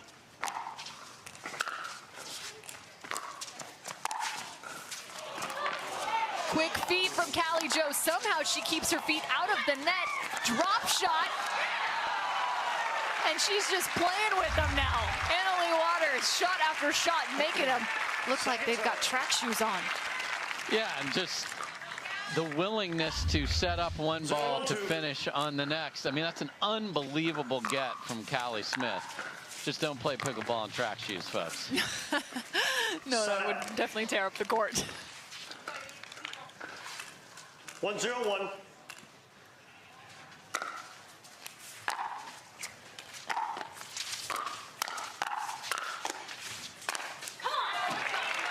The come on comes from Anna Bright. Yeah, now that ponytail of hers is rocking back and forth as she is bringing it.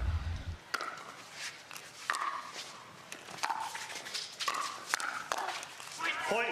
You know, and now look at them. They are racing back to serve. If I'm Lucy Kovalova and Callie Smith, I'm going to hold that ball, maybe hit it just a little wide. Don't let them run us over.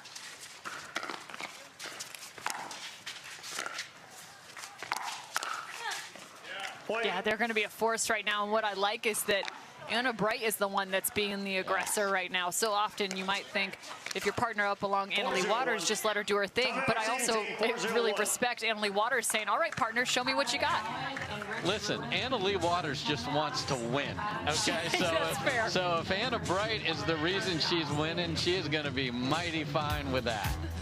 So 4-0, quick start for AL and AB in game number 2.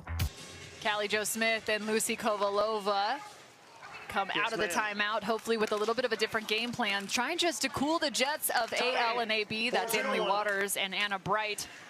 We're playing very efficient pickleball right now, attacking at any given moment. Second serve. Yeah, and Callie Smith, we saw the new paddle that Lucy Kovalova is using. Callie is actually using a new paddle as well. It's the new Onyx Evoque Premier CT16. You want to play like Callie? It's ships on Tuesday. CT equals control and touch. 041. Get a little of each. Best of both worlds. Yes.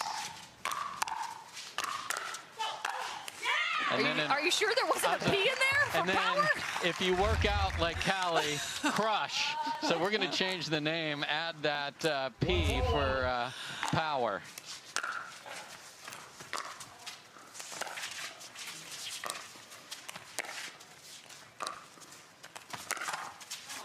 And Anna Bright loves to do that, especially when the ball is sent all the way to the sideline. The attack, that two-handed backhand roll to the middle of the court if she's pushed extra wide.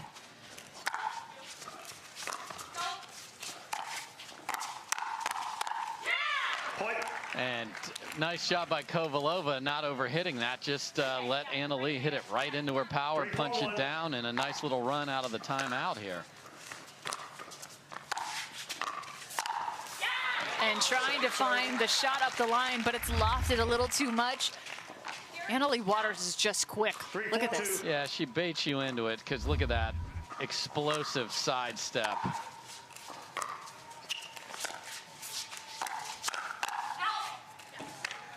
And it's the lateral movement that makes you a great mover in pickleball. You got to go forwards and backwards a lot in tennis as well as side to side. Side to side is absolutely critical here in pickleball. Getting a nice little bounce off the net. And there's no rule that you have to sprint back to the baseline to serve like these two are doing right now.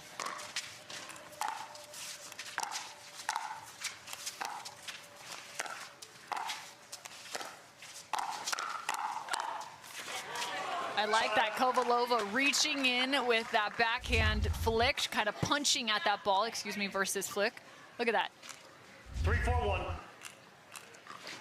Yeah, just don't let them dictate all day long here. You guys have plenty of power on your side. Second serve. It's got to be under control.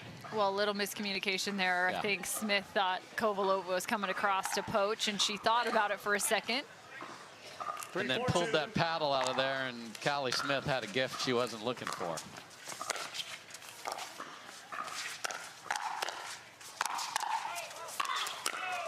There's Kovalova and Smith. Yeah, and it's been Lucy Kovalova in front of Anna Bright taking balls like that. She's a little bit off the line to give her just a little extra time, and then a nice job by Callie Smith. You want that forehand to finish. Great job. Great complementary pickleball from these two. You're good.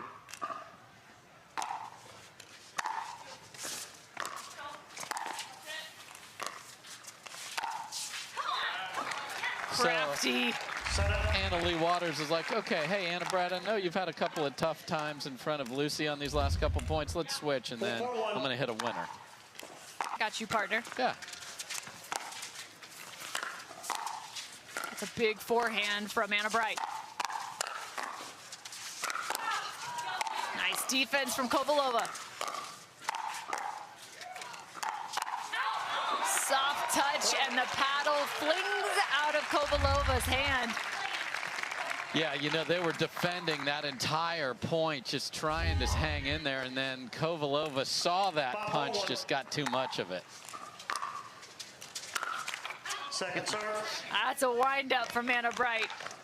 But you can do that a little bit more from the baseline. 100%. I have zero problem with that. Just make it.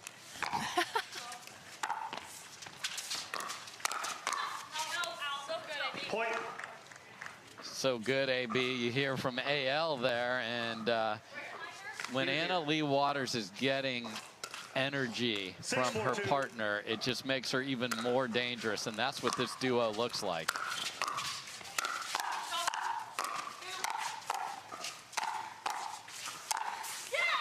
And Kovalova gets one after another. However, she reads the final the wrong direction. Yeah, she's always favoring defending the left side of her body with the backhand. So if you can take it on the right side, there's not going to be a paddle there. And Anna Leigh Waters knows that. Was that the hardest ball she hit today? Not even close. Placement over power. Placement over power as you take a look at the paddle tech now sitting on our championship court. The score is 7-4. So Kovalova and Smith trying to slow the roll a little bit here of Anna Bright and Anna Leigh Waters. How might you think that this competition, I have a feeling we'll see this matchup a few times throughout this year. What might be the game changer midway point potentially through this 23 season? You know, I know what we're going to have is we're going to have the Anna Bright of 2023. Whoever you are, you might be watching this telecast right now, big-time tennis player or athlete that's coming in that sees this, that says, I want to be this. I've got the athleticism, the skill set, maybe the tennis background. They're going to be coming. They see. We're on Fox. Come on. There's already a few names starting to trickle in. I think of Etta Wright, who has turned some heads this 2023 already just with her performance and play on the women's side. Vivian David, another name. And the other thing that's happening literally in this tournament, Sam Querrey, 11 in the world in tennis, played in this. He's making a run at pro pickleball. How many of those pro tennis players are going to infiltrate? A 2017 Wimbledon semifinalist, Sam Querrey.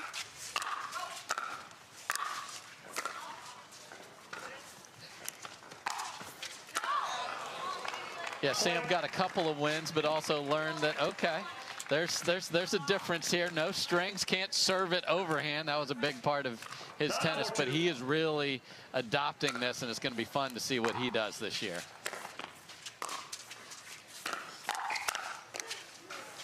And again, Anna Bright is showing she deserves to be right here on this court. Phenomenal job, 9-4.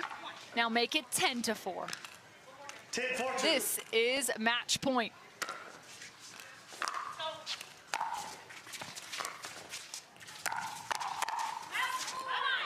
Side out.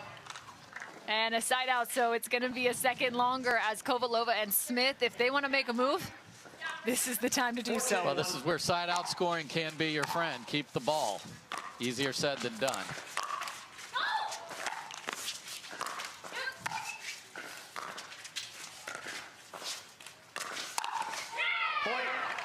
And there's a point. Make it 5-10, and I love this. They're not giving up. The energy still there on the side of Kovalova and Smith. Yeah, net cord fest, fine. Let's go, whatever it takes. Second serve. The step back speed up from Anna Bright. Yeah, so when you hit a third shot drop that has height and bounces up, you're just inviting a step back smoke like Anna Bright did, and then you are at their mercy.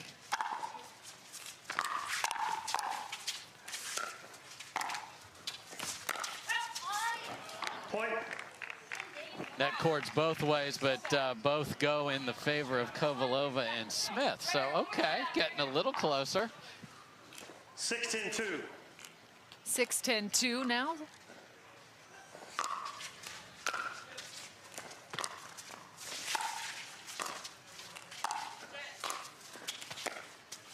Nice change of directions.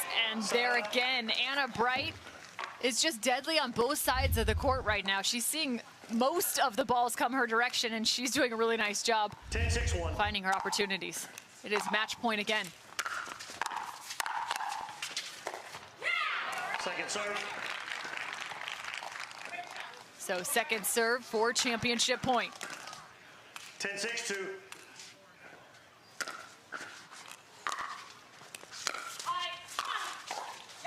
High is correct, and Callie Jo Smith's gonna make you pay for that one. Very high. She didn't have time for an adjective to go with it, but hey, they've saved 3 championship points. They've rallied before. Is this the day they rally again?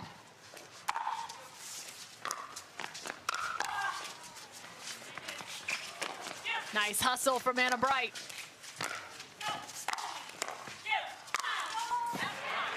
And again, the overhead of Callie Jo Smith. Somebody check the ball. That thing can't still be good. Receiving team 7-10-1. And now we've got Bright and Waters calling timeout. So you've saved 3 championship points, and now you've got them thinking, okay, this fuels this duo. They've had great camaraderie throughout. Now they want to continue that comeback. Lucy Kovalova and Callie Jo Smith finding a little something special here at the end of game 2. However, that's not going to do it for them against Leigh Waters and Anna Bright. Yeah, just not the precision you need at that 17-2. key moment. Way too high on the drop. 7-10, second serve.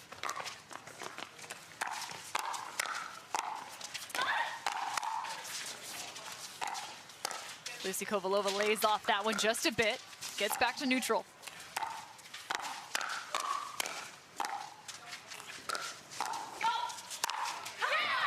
And again, it's Anna Bright that's taking the shots and setting up her partner to finish points. Yeah, and that one you mentioned, she laid off. She should have let Callie Smith rip a forehand there and let her come in. Championship point again for Leigh Waters and Anna Bright. Oh, it was on the paddle of Leigh Waters. Another chance. 7-2.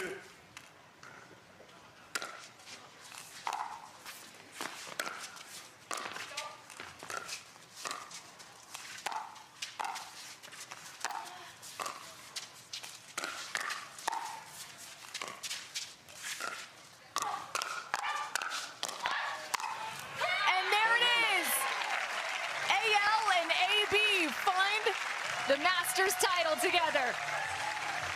Didn't drop a game all day in their run to the title, and they are very deserving winners, and this is a very scary sight for the rest of the women's pro pickleball players, because this is the first tournament that they've played together, and they look fantastic playing on both sides. Anna Leigh watching Anna Bright come in there and do damage, and that just fuels the ability and the fire of the best player in the world, young Anna Leigh Waters. That was impressive. 11-5, 11-7. So the number 2 seed take home the title. A dangerous new duo has found their footing on the Carvana PPA Tour. They're getting high fives galore as they get set with the third member of our crew, Hannah Johns. Well, welcome back to Championship Court. Leigh Waters, Anna Bright, you have locked up this year's title at the Hyundai Masters. Congratulations to you both, ladies. Seemed like they were really making a little push in that final game there, but you guys were able to hold it together and pull this one out. How did you do it? Yeah, I mean, playing with Anna was amazing. She's awesome. She brings a lot of fire. So I think in that crucial moment at the end, we were just trying to stay pumped up, play our aggressive game. It's a little tough. It got a little colder out, I feel like, as the match went on, so we had to adjust. But in the end, we tried to play those last few points smart, and I think we did. Well, girls, you're both equally comfortable on the left and right side, and it's really interesting to see a team that can swap within those two positions so well. Why is that advantageous to you both? It's huge. So if we get in a little bit of a rut on one side, either of us, we can switch. And I feel like our games are pretty similar. Anna Leigh just hits a lot harder than me. So it's such a pleasure to play beside her, but so fun. It's so nice feeling like we can win any which way on either side. Well, you had Mama Waters, as the fans know her, on the bench beside you, your partner from last year, giving you her expertise throughout this match. What was she saying during that final changeover? She just tries to, keep us on our game plan, give us a couple, tips here and there just to make sure that we're not, focusing on other things or getting away from the game plan. She's really good about just giving us a couple things to work on. But even if she's not playing, she's always going to be a part of my pickleball life. All right, well, ladies, it's that time. We are going to present your trophy now, bringing Dan and Ches on court. Dan. Thank you. Congratulations, ladies, and on behalf of Hyundai and Invited Clubs, the leading provider of pickleball, we'd like to congratulate you and present you with this trophy. Thank you so much. All right, ladies, congratulations.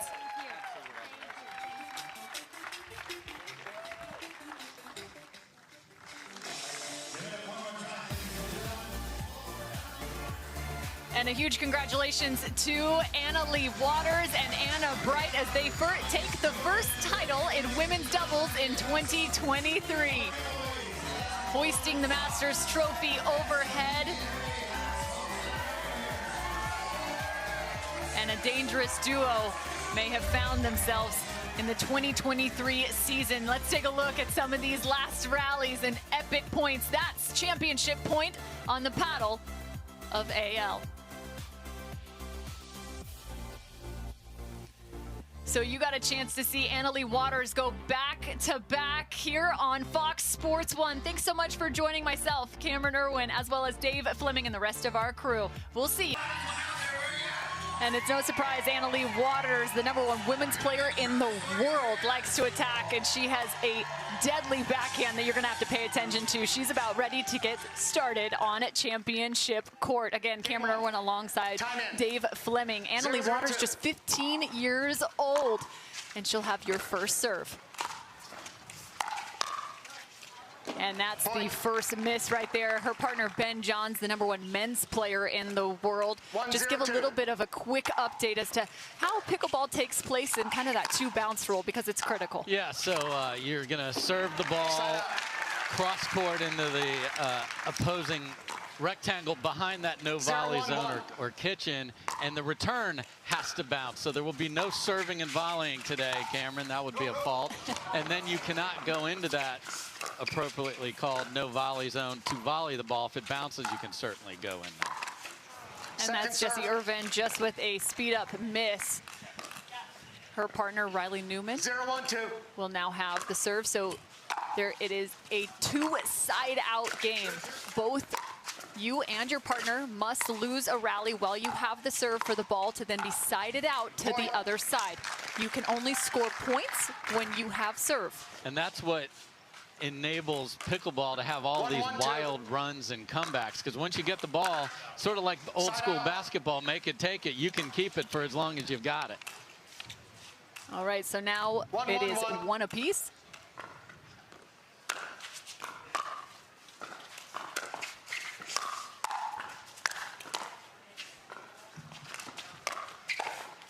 Great defense from Leigh Waters.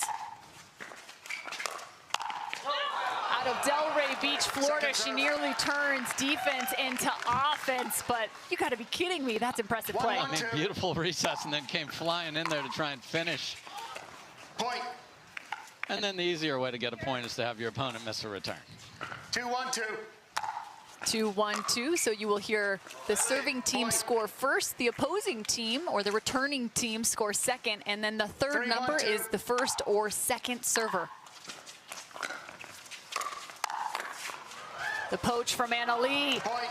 Yeah, and that's what we call a shake and bake, meaning your partner drives or drops that return, and you go chasing, hunt it down. It's got a target lock in, and Leigh Waters does that better than anybody.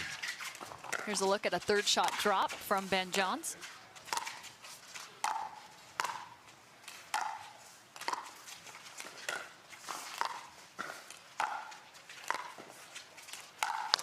Couple good forehand rolls, dinking from Leigh Waters until the speed up. Yeah, and this is the traditional mixed doubles positioning as well. The male player is usually on the left side of the court to have his forehand in the middle, but you will see teams fluctuate because these ladies have humongous two-handed backhands in the middle. It's a weapon you can put there as well. Speaking of weapons, there's one such weapon. Yeah, Leigh Waters is like, bring it, Riley. I'm good. I got a birthday coming up. I'm going to be driving. I'm going to be 16. There's a look at an ATP around the post. And that's one of the fun aspects of pickleball is you can play well outside the actual net post and hit around. You can also do that in tennis. Many people don't realize that. Yeah, it doesn't happen that often, and Jessie Irvin is one of the best at doing that, and sometimes you're not sure, how do I cover that beautiful ball from Jessie? Second serve. And a missed third right there. So there's a couple different ways you can approach a third shot. Either it's a third shot drop or a third shot drive. There's also a hybrid now. It's a little bit of mix of the two. Side out. Yeah, and you wonder when you put the best male and the best female together, how is that going to work out? They became a partnership last year. They lost one match the entire season. That's how good this worked out. There is the lefty. And by the way, he's not left-handed. He's still carrying the paddle in his left hand. Incredible play from Riley Newman, who just turned into a southpaw. Second serve. Yeah, he is probably the best all-around athlete.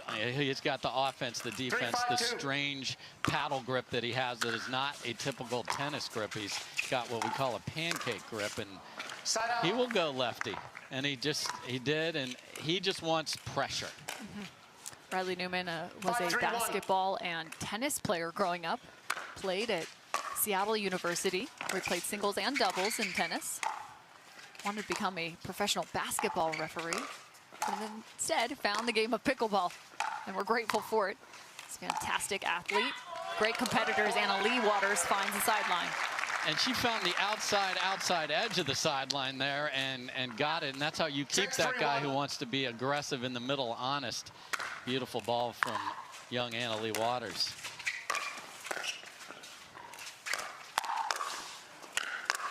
Defense from Riley Newman, but the pressure is just too much from Leigh Waters and Ben Johns. 7-3-1.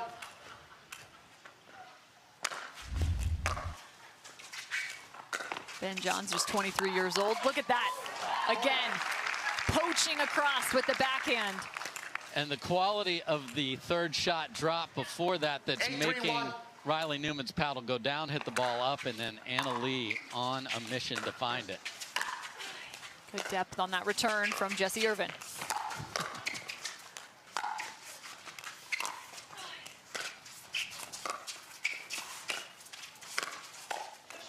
Oh, tricky. He sees Leigh in front of him, and he attacks. So at 8-3, the #1 seed is doing very well. Leigh Waters and Ben Johns have a steady lead here in game 1.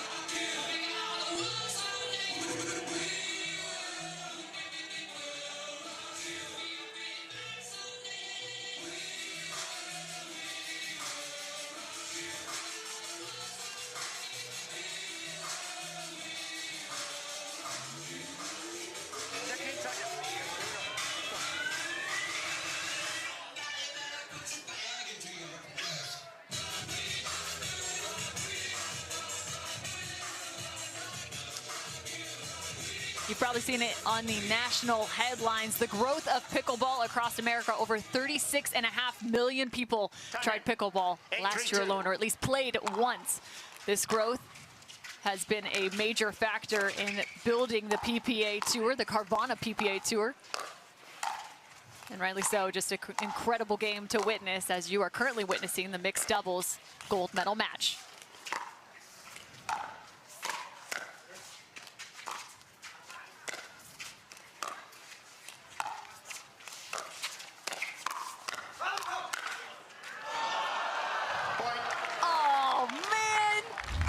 Off the net cord. Sat there for a while. You heard Riley Newman yelling, "Let that one go." It's that ball right there he felt was out, and then, come on, man. Oh, everyone's feeling that. If you've played pickleball before, you know how much that one hurts. Yeah, and missed returns hurt as well. That's 3 missed returns, and we're at a game point already. Oh, close for Leigh. She knows it. About 2 inches of difference, and that would have gone her direction. Yeah, the court's 44 feet long by 20 feet wide, so you got to find a much smaller area than a tennis court. How about that angle? Watch out in the stands. Ben Johns is coming for you. Yeah, we might want to check the ball to see if it's still in that beautiful round shape. That is hammered. Ben Johns misses the return, so now 10-4. Same guy. Same guy. 4-10-2.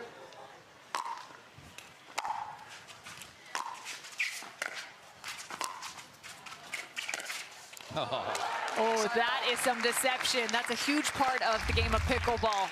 How can you show one thing and execute another? Yeah, it's like a breakaway in hockey where you want to have them make the first move, and Riley Newman made the first move, and Ben just waited. Game 11. And there is game #1 for Leigh Waters and Ben Johns. I think Jessie Irvin and Riley Newman need to find a little bit of something special here in game #2 in this new partnership. The Johns brothers, true innovators in the game. Right now, we've seen Ben Johns take game number 1 alongside Leigh Waters. We'll be back with game number 2 from the Hyundai Masters after this.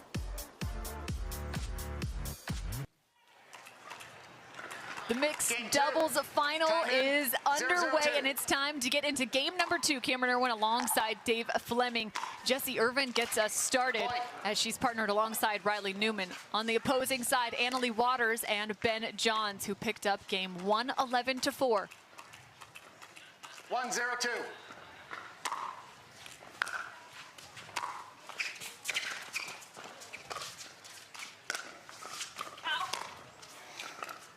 And full patience right there. I like the focus from Jessie Irvin. You do. So a little debate about that ball, and we are going to get a video challenge here, Johns Cam. is challenging the out call. The out call leaves us at 2-0-2. So at 2-0-2, we are going to have a video challenge on that out call. Right now, our officials here on the PPA Tour, who have done a fantastic job not only calling each of our finals, but also they're at this Masters event. 1,200 amateurs have been taking place all at the same time. So pickleball doesn't just grow at the professional level, it's also expanding like wildfire at the amateur level. And man, it's been so fun to watch it over the past few years. The evolution of the game comes heavily at the hand of those two individuals right there. No doubt. I mean, you see youngsters walk up to her. People went for Halloween as Leigh Waters, young ladies did. That's so much fun. She was one of Forbes' 30 for 30 athletes. We're talking with Joel Embiid and other superstars from the world of sports, and deservingly so. So let's listen to the call. I think they are still conferring, but to your point, yes, she picked up the game at 13 years old. Or excuse me, she picked up the game much before that while visiting her grandparents. She became a pro at 13 years old, very young, just now 15 years old, as she finds herself on top of the pickleball world. She had 8 Triple Crowns last year. Here's a look at Jessie Irvin. Jessie was actually a tennis player. She was attending some prestigious tennis academies in Florida by the age of 13. She now trains out of Los Angeles. The courts of Piccadilly is a great place to go, where she spends a significant amount of her time. She attended UCLA and dealt with a little bit of some health issues through her tennis career. So instead, she found the game of pickleball, and that has really changed her life for the better now, being able to compete at the highest level. The out call stands. As a result of the lost challenge, Waters and Johns are charged the video challenge timeout. We resume play at 2-0-2. Newman and Irvin serving. So you hear the results of the challenge. Great job by our referees, making sure we've got it right. So Jessie Irvin will serve. Again, another evolution of the game, having the ability to have calls challenged, making sure we're getting everything right here on the PPA Tour. And that is called a firefight, and you can understand why the ball traveling so quickly. And that's why people love mixed doubles. They love that exchange between men and women, all on the same court, all staring each other down, and that one goes for Newman and Irvin. Oh my, so close. After smoking a ball like that earlier, just a little soft touch from Ben Johns. 0-3-1.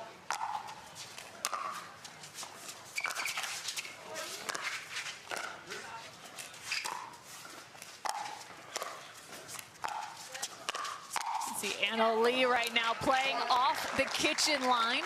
Gives her a little bit more time to counter that ball. And counter she did with the two-handed backhand there. Especially in mix, giving a little more space off the kitchen line too, to allow your partner to step over with their forehand.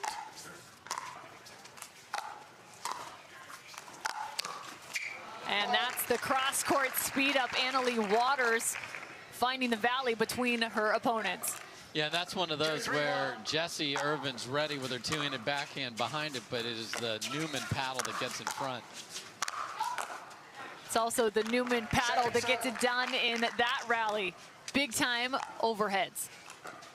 Yeah, unlike tennis where you can bounce an overhead into the 50th row of the stand, you cannot do that with the plastic Onyx Durafast 40 plastic ball, like a wiffle ball that is used.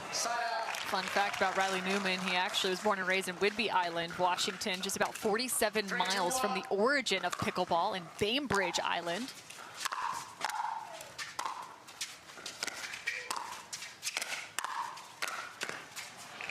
Yeah, you got to take the ferry over, and then you can actually see the very first pickleball court. So if you're a pickleball aficionado, go check it out if you're in the PN Dub. 29 years old, it's Riley Newman. Ooh, that's some court coverage from Ben Johns. Ben Johns now residing in Austin, Texas. We mentioned he's originally out of Maryland. Yes, a terrapin and a mechanical engineer, so he has a lot of say in the very paddle that he is wielding. Nice step in from Riley Newman. That's the Perseus, though, in the hands of Ben Johns. He's working with Yola to be able to create that paddle, test it out.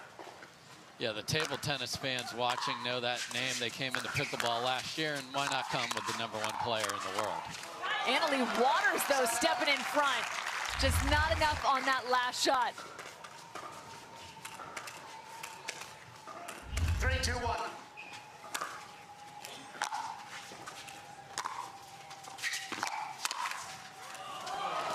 And a helpful bounce for Jessie Irvin. Yeah, they'll take it. You know, they've already matched their score from game #1 here. They'll take every fortuitous bounce that's available.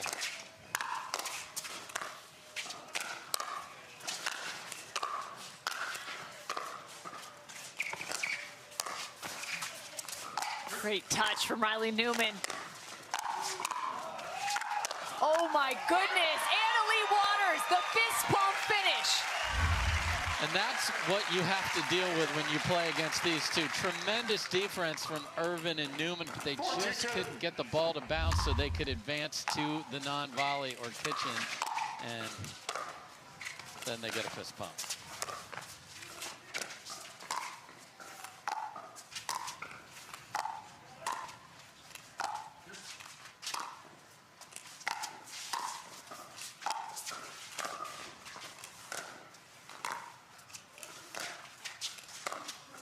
Dink rally continues.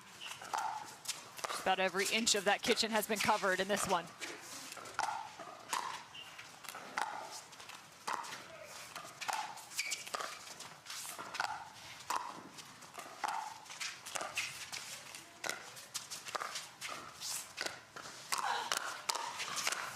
Jessie speeds up first. She's first to give up the willpower to stay within the dink rally.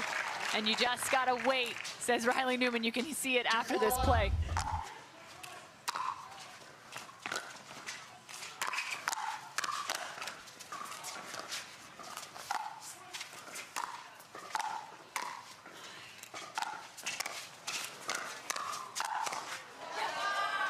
And again, creating some opportunities. Leigh Waters, the lob. That was a new aspect in 2022 in the game of pickleball, or at least more highly utilized in the game last year.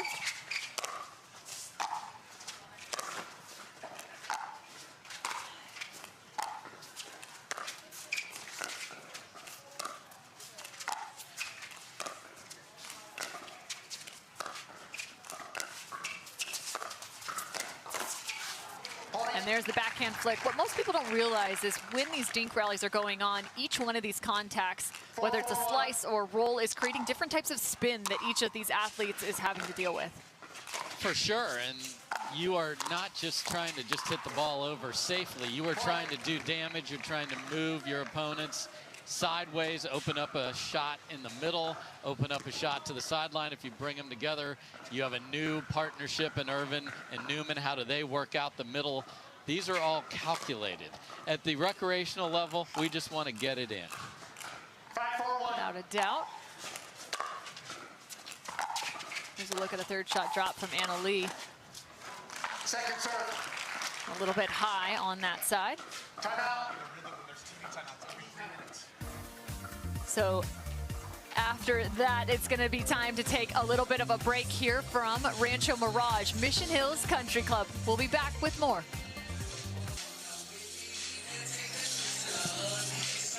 The Hyundai Masters, the first stop on the Carvana PPA Pickleball Tour in 2023. 25 total stops. So we have a full year of pickleball coming your direction. There's also a new partnership between the PPA and the MLP. So that means more pro players coming in to the same tours. It's very exciting times in the pickleball world. Now 60 touring pros on the PPA Tour.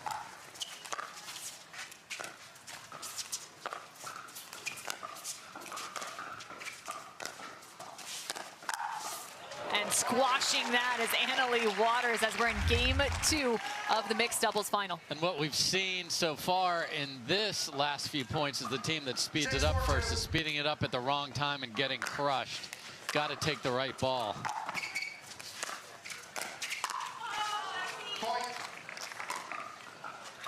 Here's some frustration from Jessie Irvin. Yeah, she backed off the line a little bit and then took a huge swing at the ball that was right in front of her face. You just want to punch that.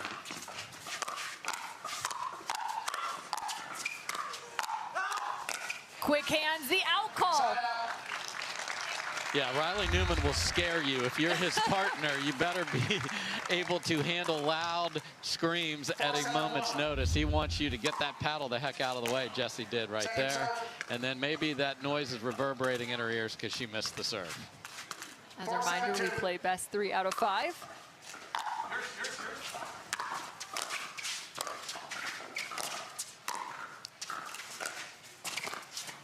Here's the left hand again of Riley Newman. Ooh, you're getting a little lucky there.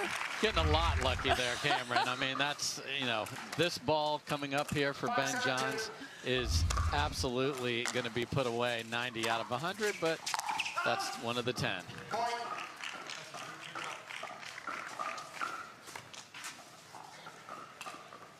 6-7 now. So grabbing a few extra are Irvin and Newman.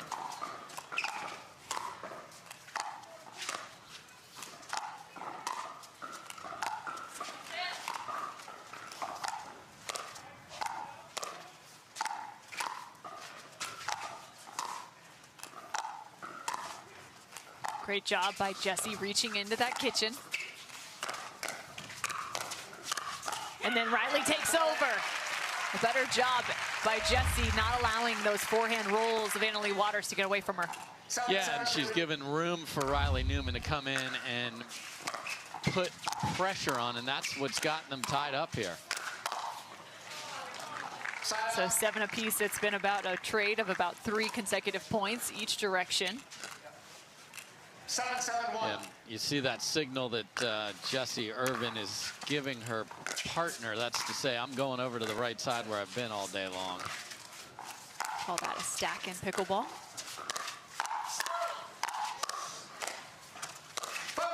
Right foot was in before it came back. Point. And a foot fault called. Again, you cannot take the ball out of the air while stepping on the kitchen line or within the kitchen line.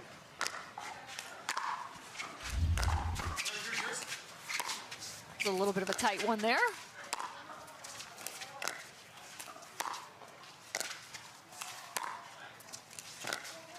Jessie playing just slightly off the kitchen line on the backhand side now. They are switched. And she lifts that up. That was not the speed up she was looking for. She lofted that right to the right shoulder of Anna Leigh Waters. Yeah, and Anna Leigh's hands are quick enough to get out of that backhand grip and just smush that. The reason they kept her over there is they don't want to risk her running all the way over. They will with Riley, however.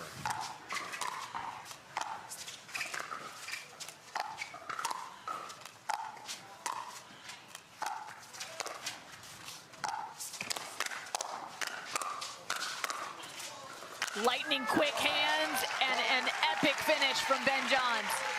And this is what this team can do to you. You feel like, oh, we got a lead, there's something good going on, and then you look up and it's what? Game point against? That's the pace and and the pressure they put on you from the second the match starts.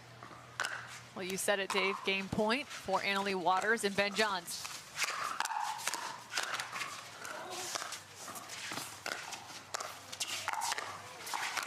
Leigh with the pressure, Ernie.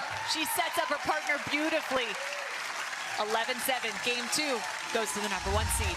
Yeah, they got pushed in the middle of that, and then part of that was due to errors, and then part of that is just them being able to dictate play, push them off, not let Riley Newman be comfortable. That's why they're the top seed. #1 team just 1 away.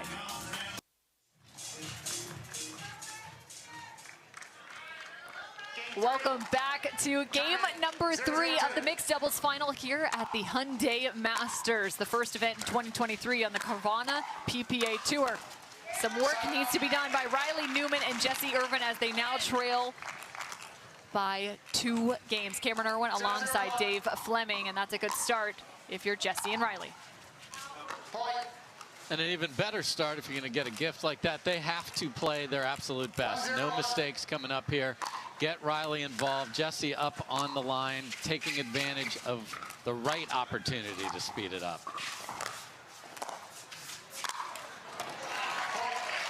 So what is the right opportunity? Well, that one is certainly it, and it's a ball that's sitting there that you have options, so you can both disguise and attack. It's got to be up, and she did a great job there. Second serve. Sometimes, though, now, especially at this professional level, the top of the top, it's creating opportunities even when you don't think they exist. Exactly. As long as your paddle position looks similar, you can speed it up from tough places. You have to be weary, though, because the counterattacks are so deadly. It's almost like a boxer, right? You become vulnerable once you speed that up. Maybe you're just off balance. You become slightly vulnerable for that counterattack. It also compounds the power and pace. There's the poach from Leigh Waters. Squashing that like a bug is Riley Newman. And that's the advantage of the grip he has. He has a very heavy forehand grip. You see it in the middle there. That's a ball he loves to finish. Side out. So this is a nice start. They had a nice start to game 2. We're up a little bit and then just couldn't sustain it.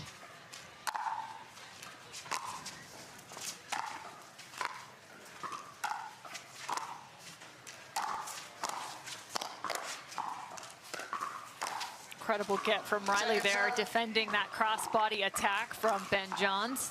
Yeah, made the harder of the 2 balls there. He did.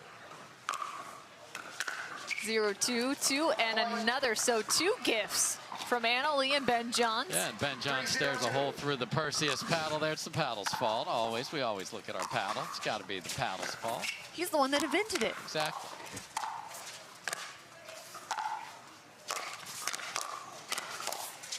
Ben Johns patrolling the whole kitchen line at this point.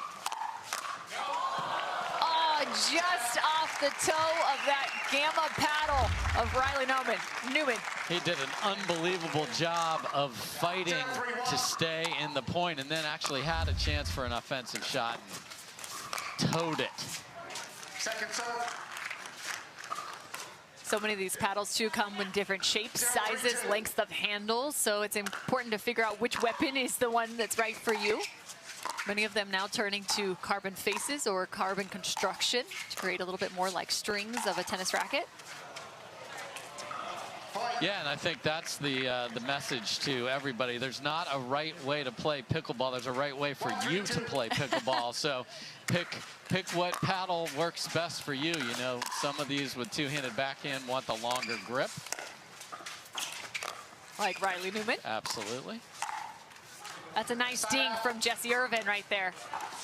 Yeah, there's different weights. There's, you know, the beauty of this sport is there's just so many options. It's easy to get involved, jump out there and go.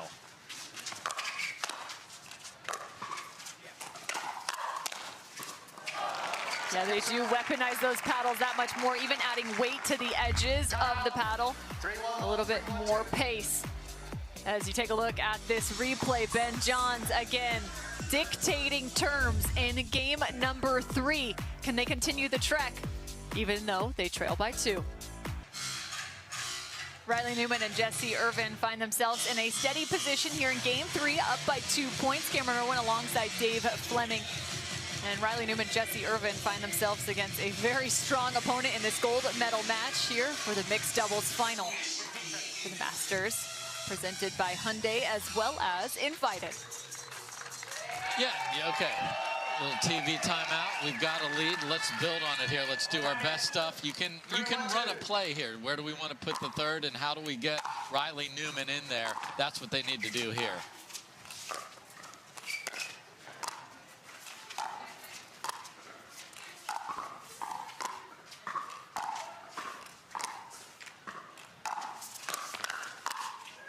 Well, and I'm glad that you mentioned the word play, Dave, because if you're new to pickleball, you might be wondering, trying to make sense of all of these dinks, the directions, the speed-ups, the counterattacks. Yes, there are plays in pickleball now, and it really depends on the angles and the possibility of where the ball could go based off of the grips, the location, the speed in which all these attacks can take shape. Yeah, because the way your opponent presents themselves to you is your target. If they sit heavy to their backhand side, you want to hit their paddle side hit, and vice versa. Riley Newman's the opposite, so you want to go to the other side of his hip. Some people are way better off a ball that bounces, others like it in the air. You just have to know. Riley Newman trying to find the ATP there, just well outside of the court. Yeah, that's the danger of putting a big looping topspin on a ball, but that one got far enough where he couldn't track it down.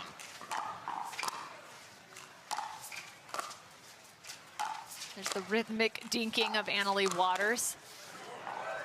And Riley Newman takes a shot and stares those eyes straight across the net. Yeah, his gaze did not change its location there, did it? No, it did not.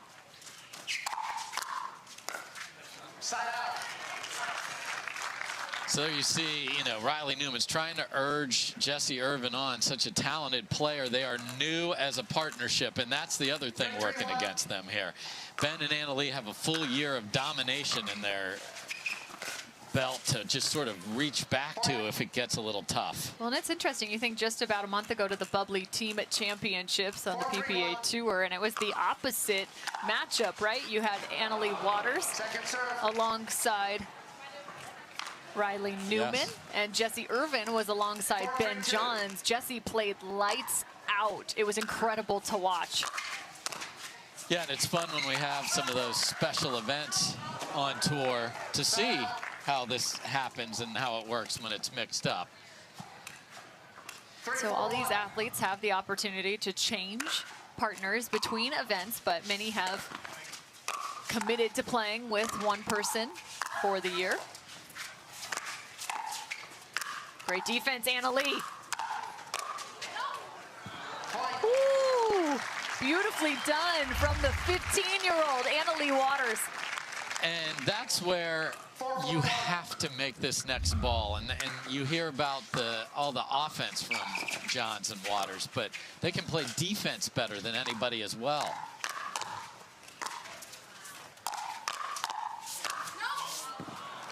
I mean, right now, they're just getting everything. They were down 1-3. Now they find themselves at 5-4. And then you get a little frustrated. How many winners do I have to hit on this point? There are 4 or 5 balls I thought I put away, and they're coming back. Play's never over. Third shot drive from Ben Johns.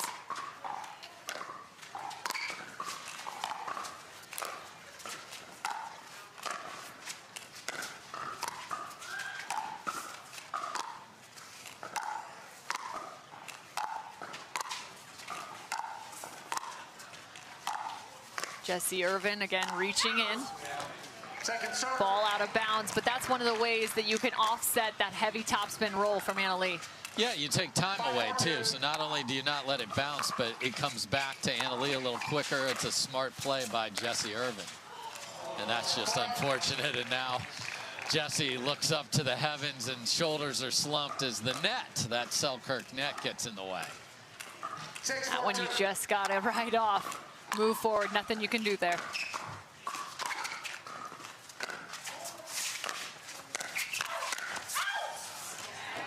And a good leave, Riley Newman. Yeah, if he's going to be yelling at his partners all day to leave it, he better leave it when he's got the opportunity. He does there, and that feels really good for Jesse Irvin to be able to clobber a ball after that net cord. Anna Leigh doing the windmill to get out of the way. Yeah, a little pirouette there, and letting balls go and getting out of the way is a big part of pickleball, unlike tennis where that's rarely a factor.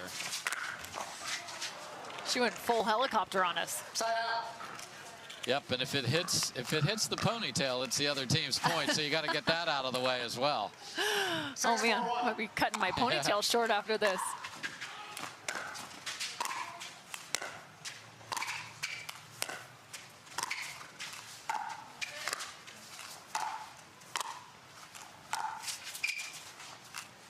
Lob lands. You can see that landed right on the baseline with the bounce it took.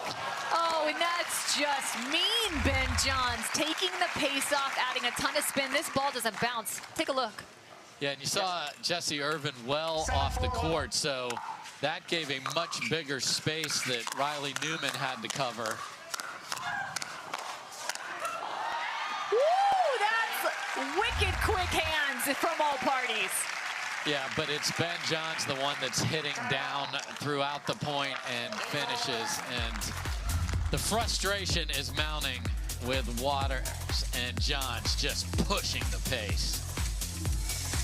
So yet another surge from Anna Leigh Waters and Ben Johns, the #1 team in the world, who now have a solid advantage in game 3. They take this one. They take the Masters trophy. Second serve. I think that one got away from her. Yeah, a couple of those here, but comfortable lead. And if you do it when you're serving, it doesn't dent the scoreboard because you can only score a point when you serve. So that is a time when you can be more aggressive. Well, that one actually might have dented the scoreboard with how hard she hit it. That's a great point. Ben Johns again closing middle.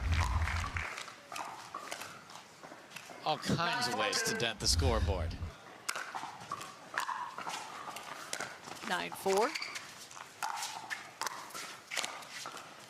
And so much room as Riley Newman starts to shift middle. The backside is available. Yeah, and you can see how the new partnership is just a little disjointed. When both paddles go for a ball, that's a problem. Here goes match point.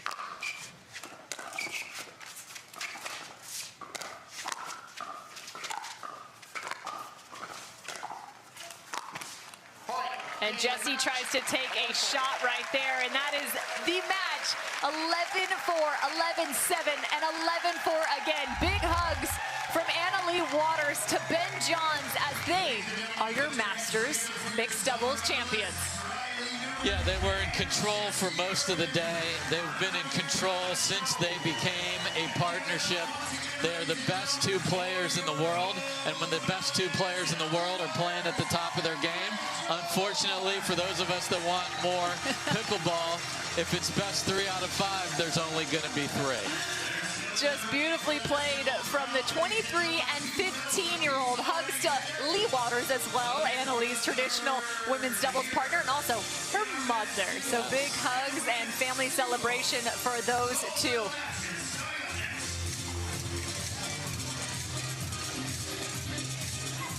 You got to go hats off, though, to Jesse Irvin and Riley Newman, who had a fantastic tournament and then just came up against the buzzsaw of Anna Leigh Waters and Ben Johns. Yeah, in the semifinals that was on Friday, they played an incredible match against the eventual bronze medalists, Vivian David and Thomas Wilson. So a nice start to the year for a new partnership here. Yes, but a fantastic start to a steady partnership, and Ben Johns and Anna Leigh Waters, they are now standing alongside the third member of our crew, Hannah Johns. All right, Hannah, take it away. That's right. Welcome back to Championship Court, where we have just crowned our winners, Anna Leigh Waters, Ben Johns. Guys, congratulations. You look so good out there together. You were playing impeccable pickleball, able to finish this one in 3. What was working so well? Well, you know, I've said it once and I'll say it again. You just let Baby Waters be Baby Waters and good things happen. But yeah, I think we played aggressively, which is the norm. Ball feels good out here. Amazing crowd, amazing tournament. So yeah, I think everything was clicking.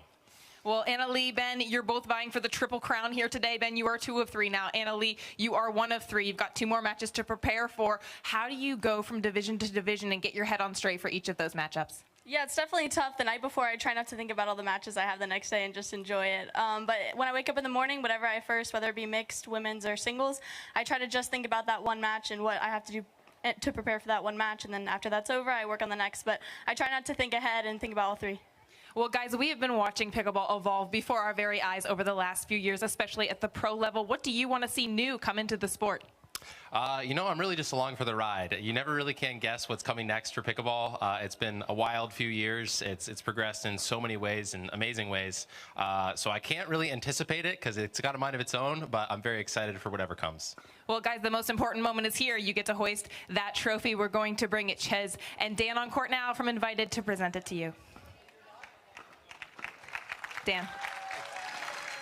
I know that I speak on behalf of all of the members here at Mission Hills and the spectators that have come out to watch you. Thank you very much for just an absolutely great weekend of pickleball. We appreciate all you've done. And on behalf of Hyundai and Invited Clubs, we'd like to present you with this trophy. Congratulations. Cameron, take us away. So your champions have been crowned for mixed doubles. It's Anna Leigh Waters and Ben Johns. Will they continue their trek through 2023 as deadly as a force as they were just a year ago? I don't know if that's what you're looking for, Ben Johns, but why not? That's take a their bite theme. of the glass. Every time they win, they take that picture. So, okay, that's what they love to do. Well, it's been so fun to witness them on this mixed doubles matchup as they now have the trophy, and Hannah mentioned it very, very well.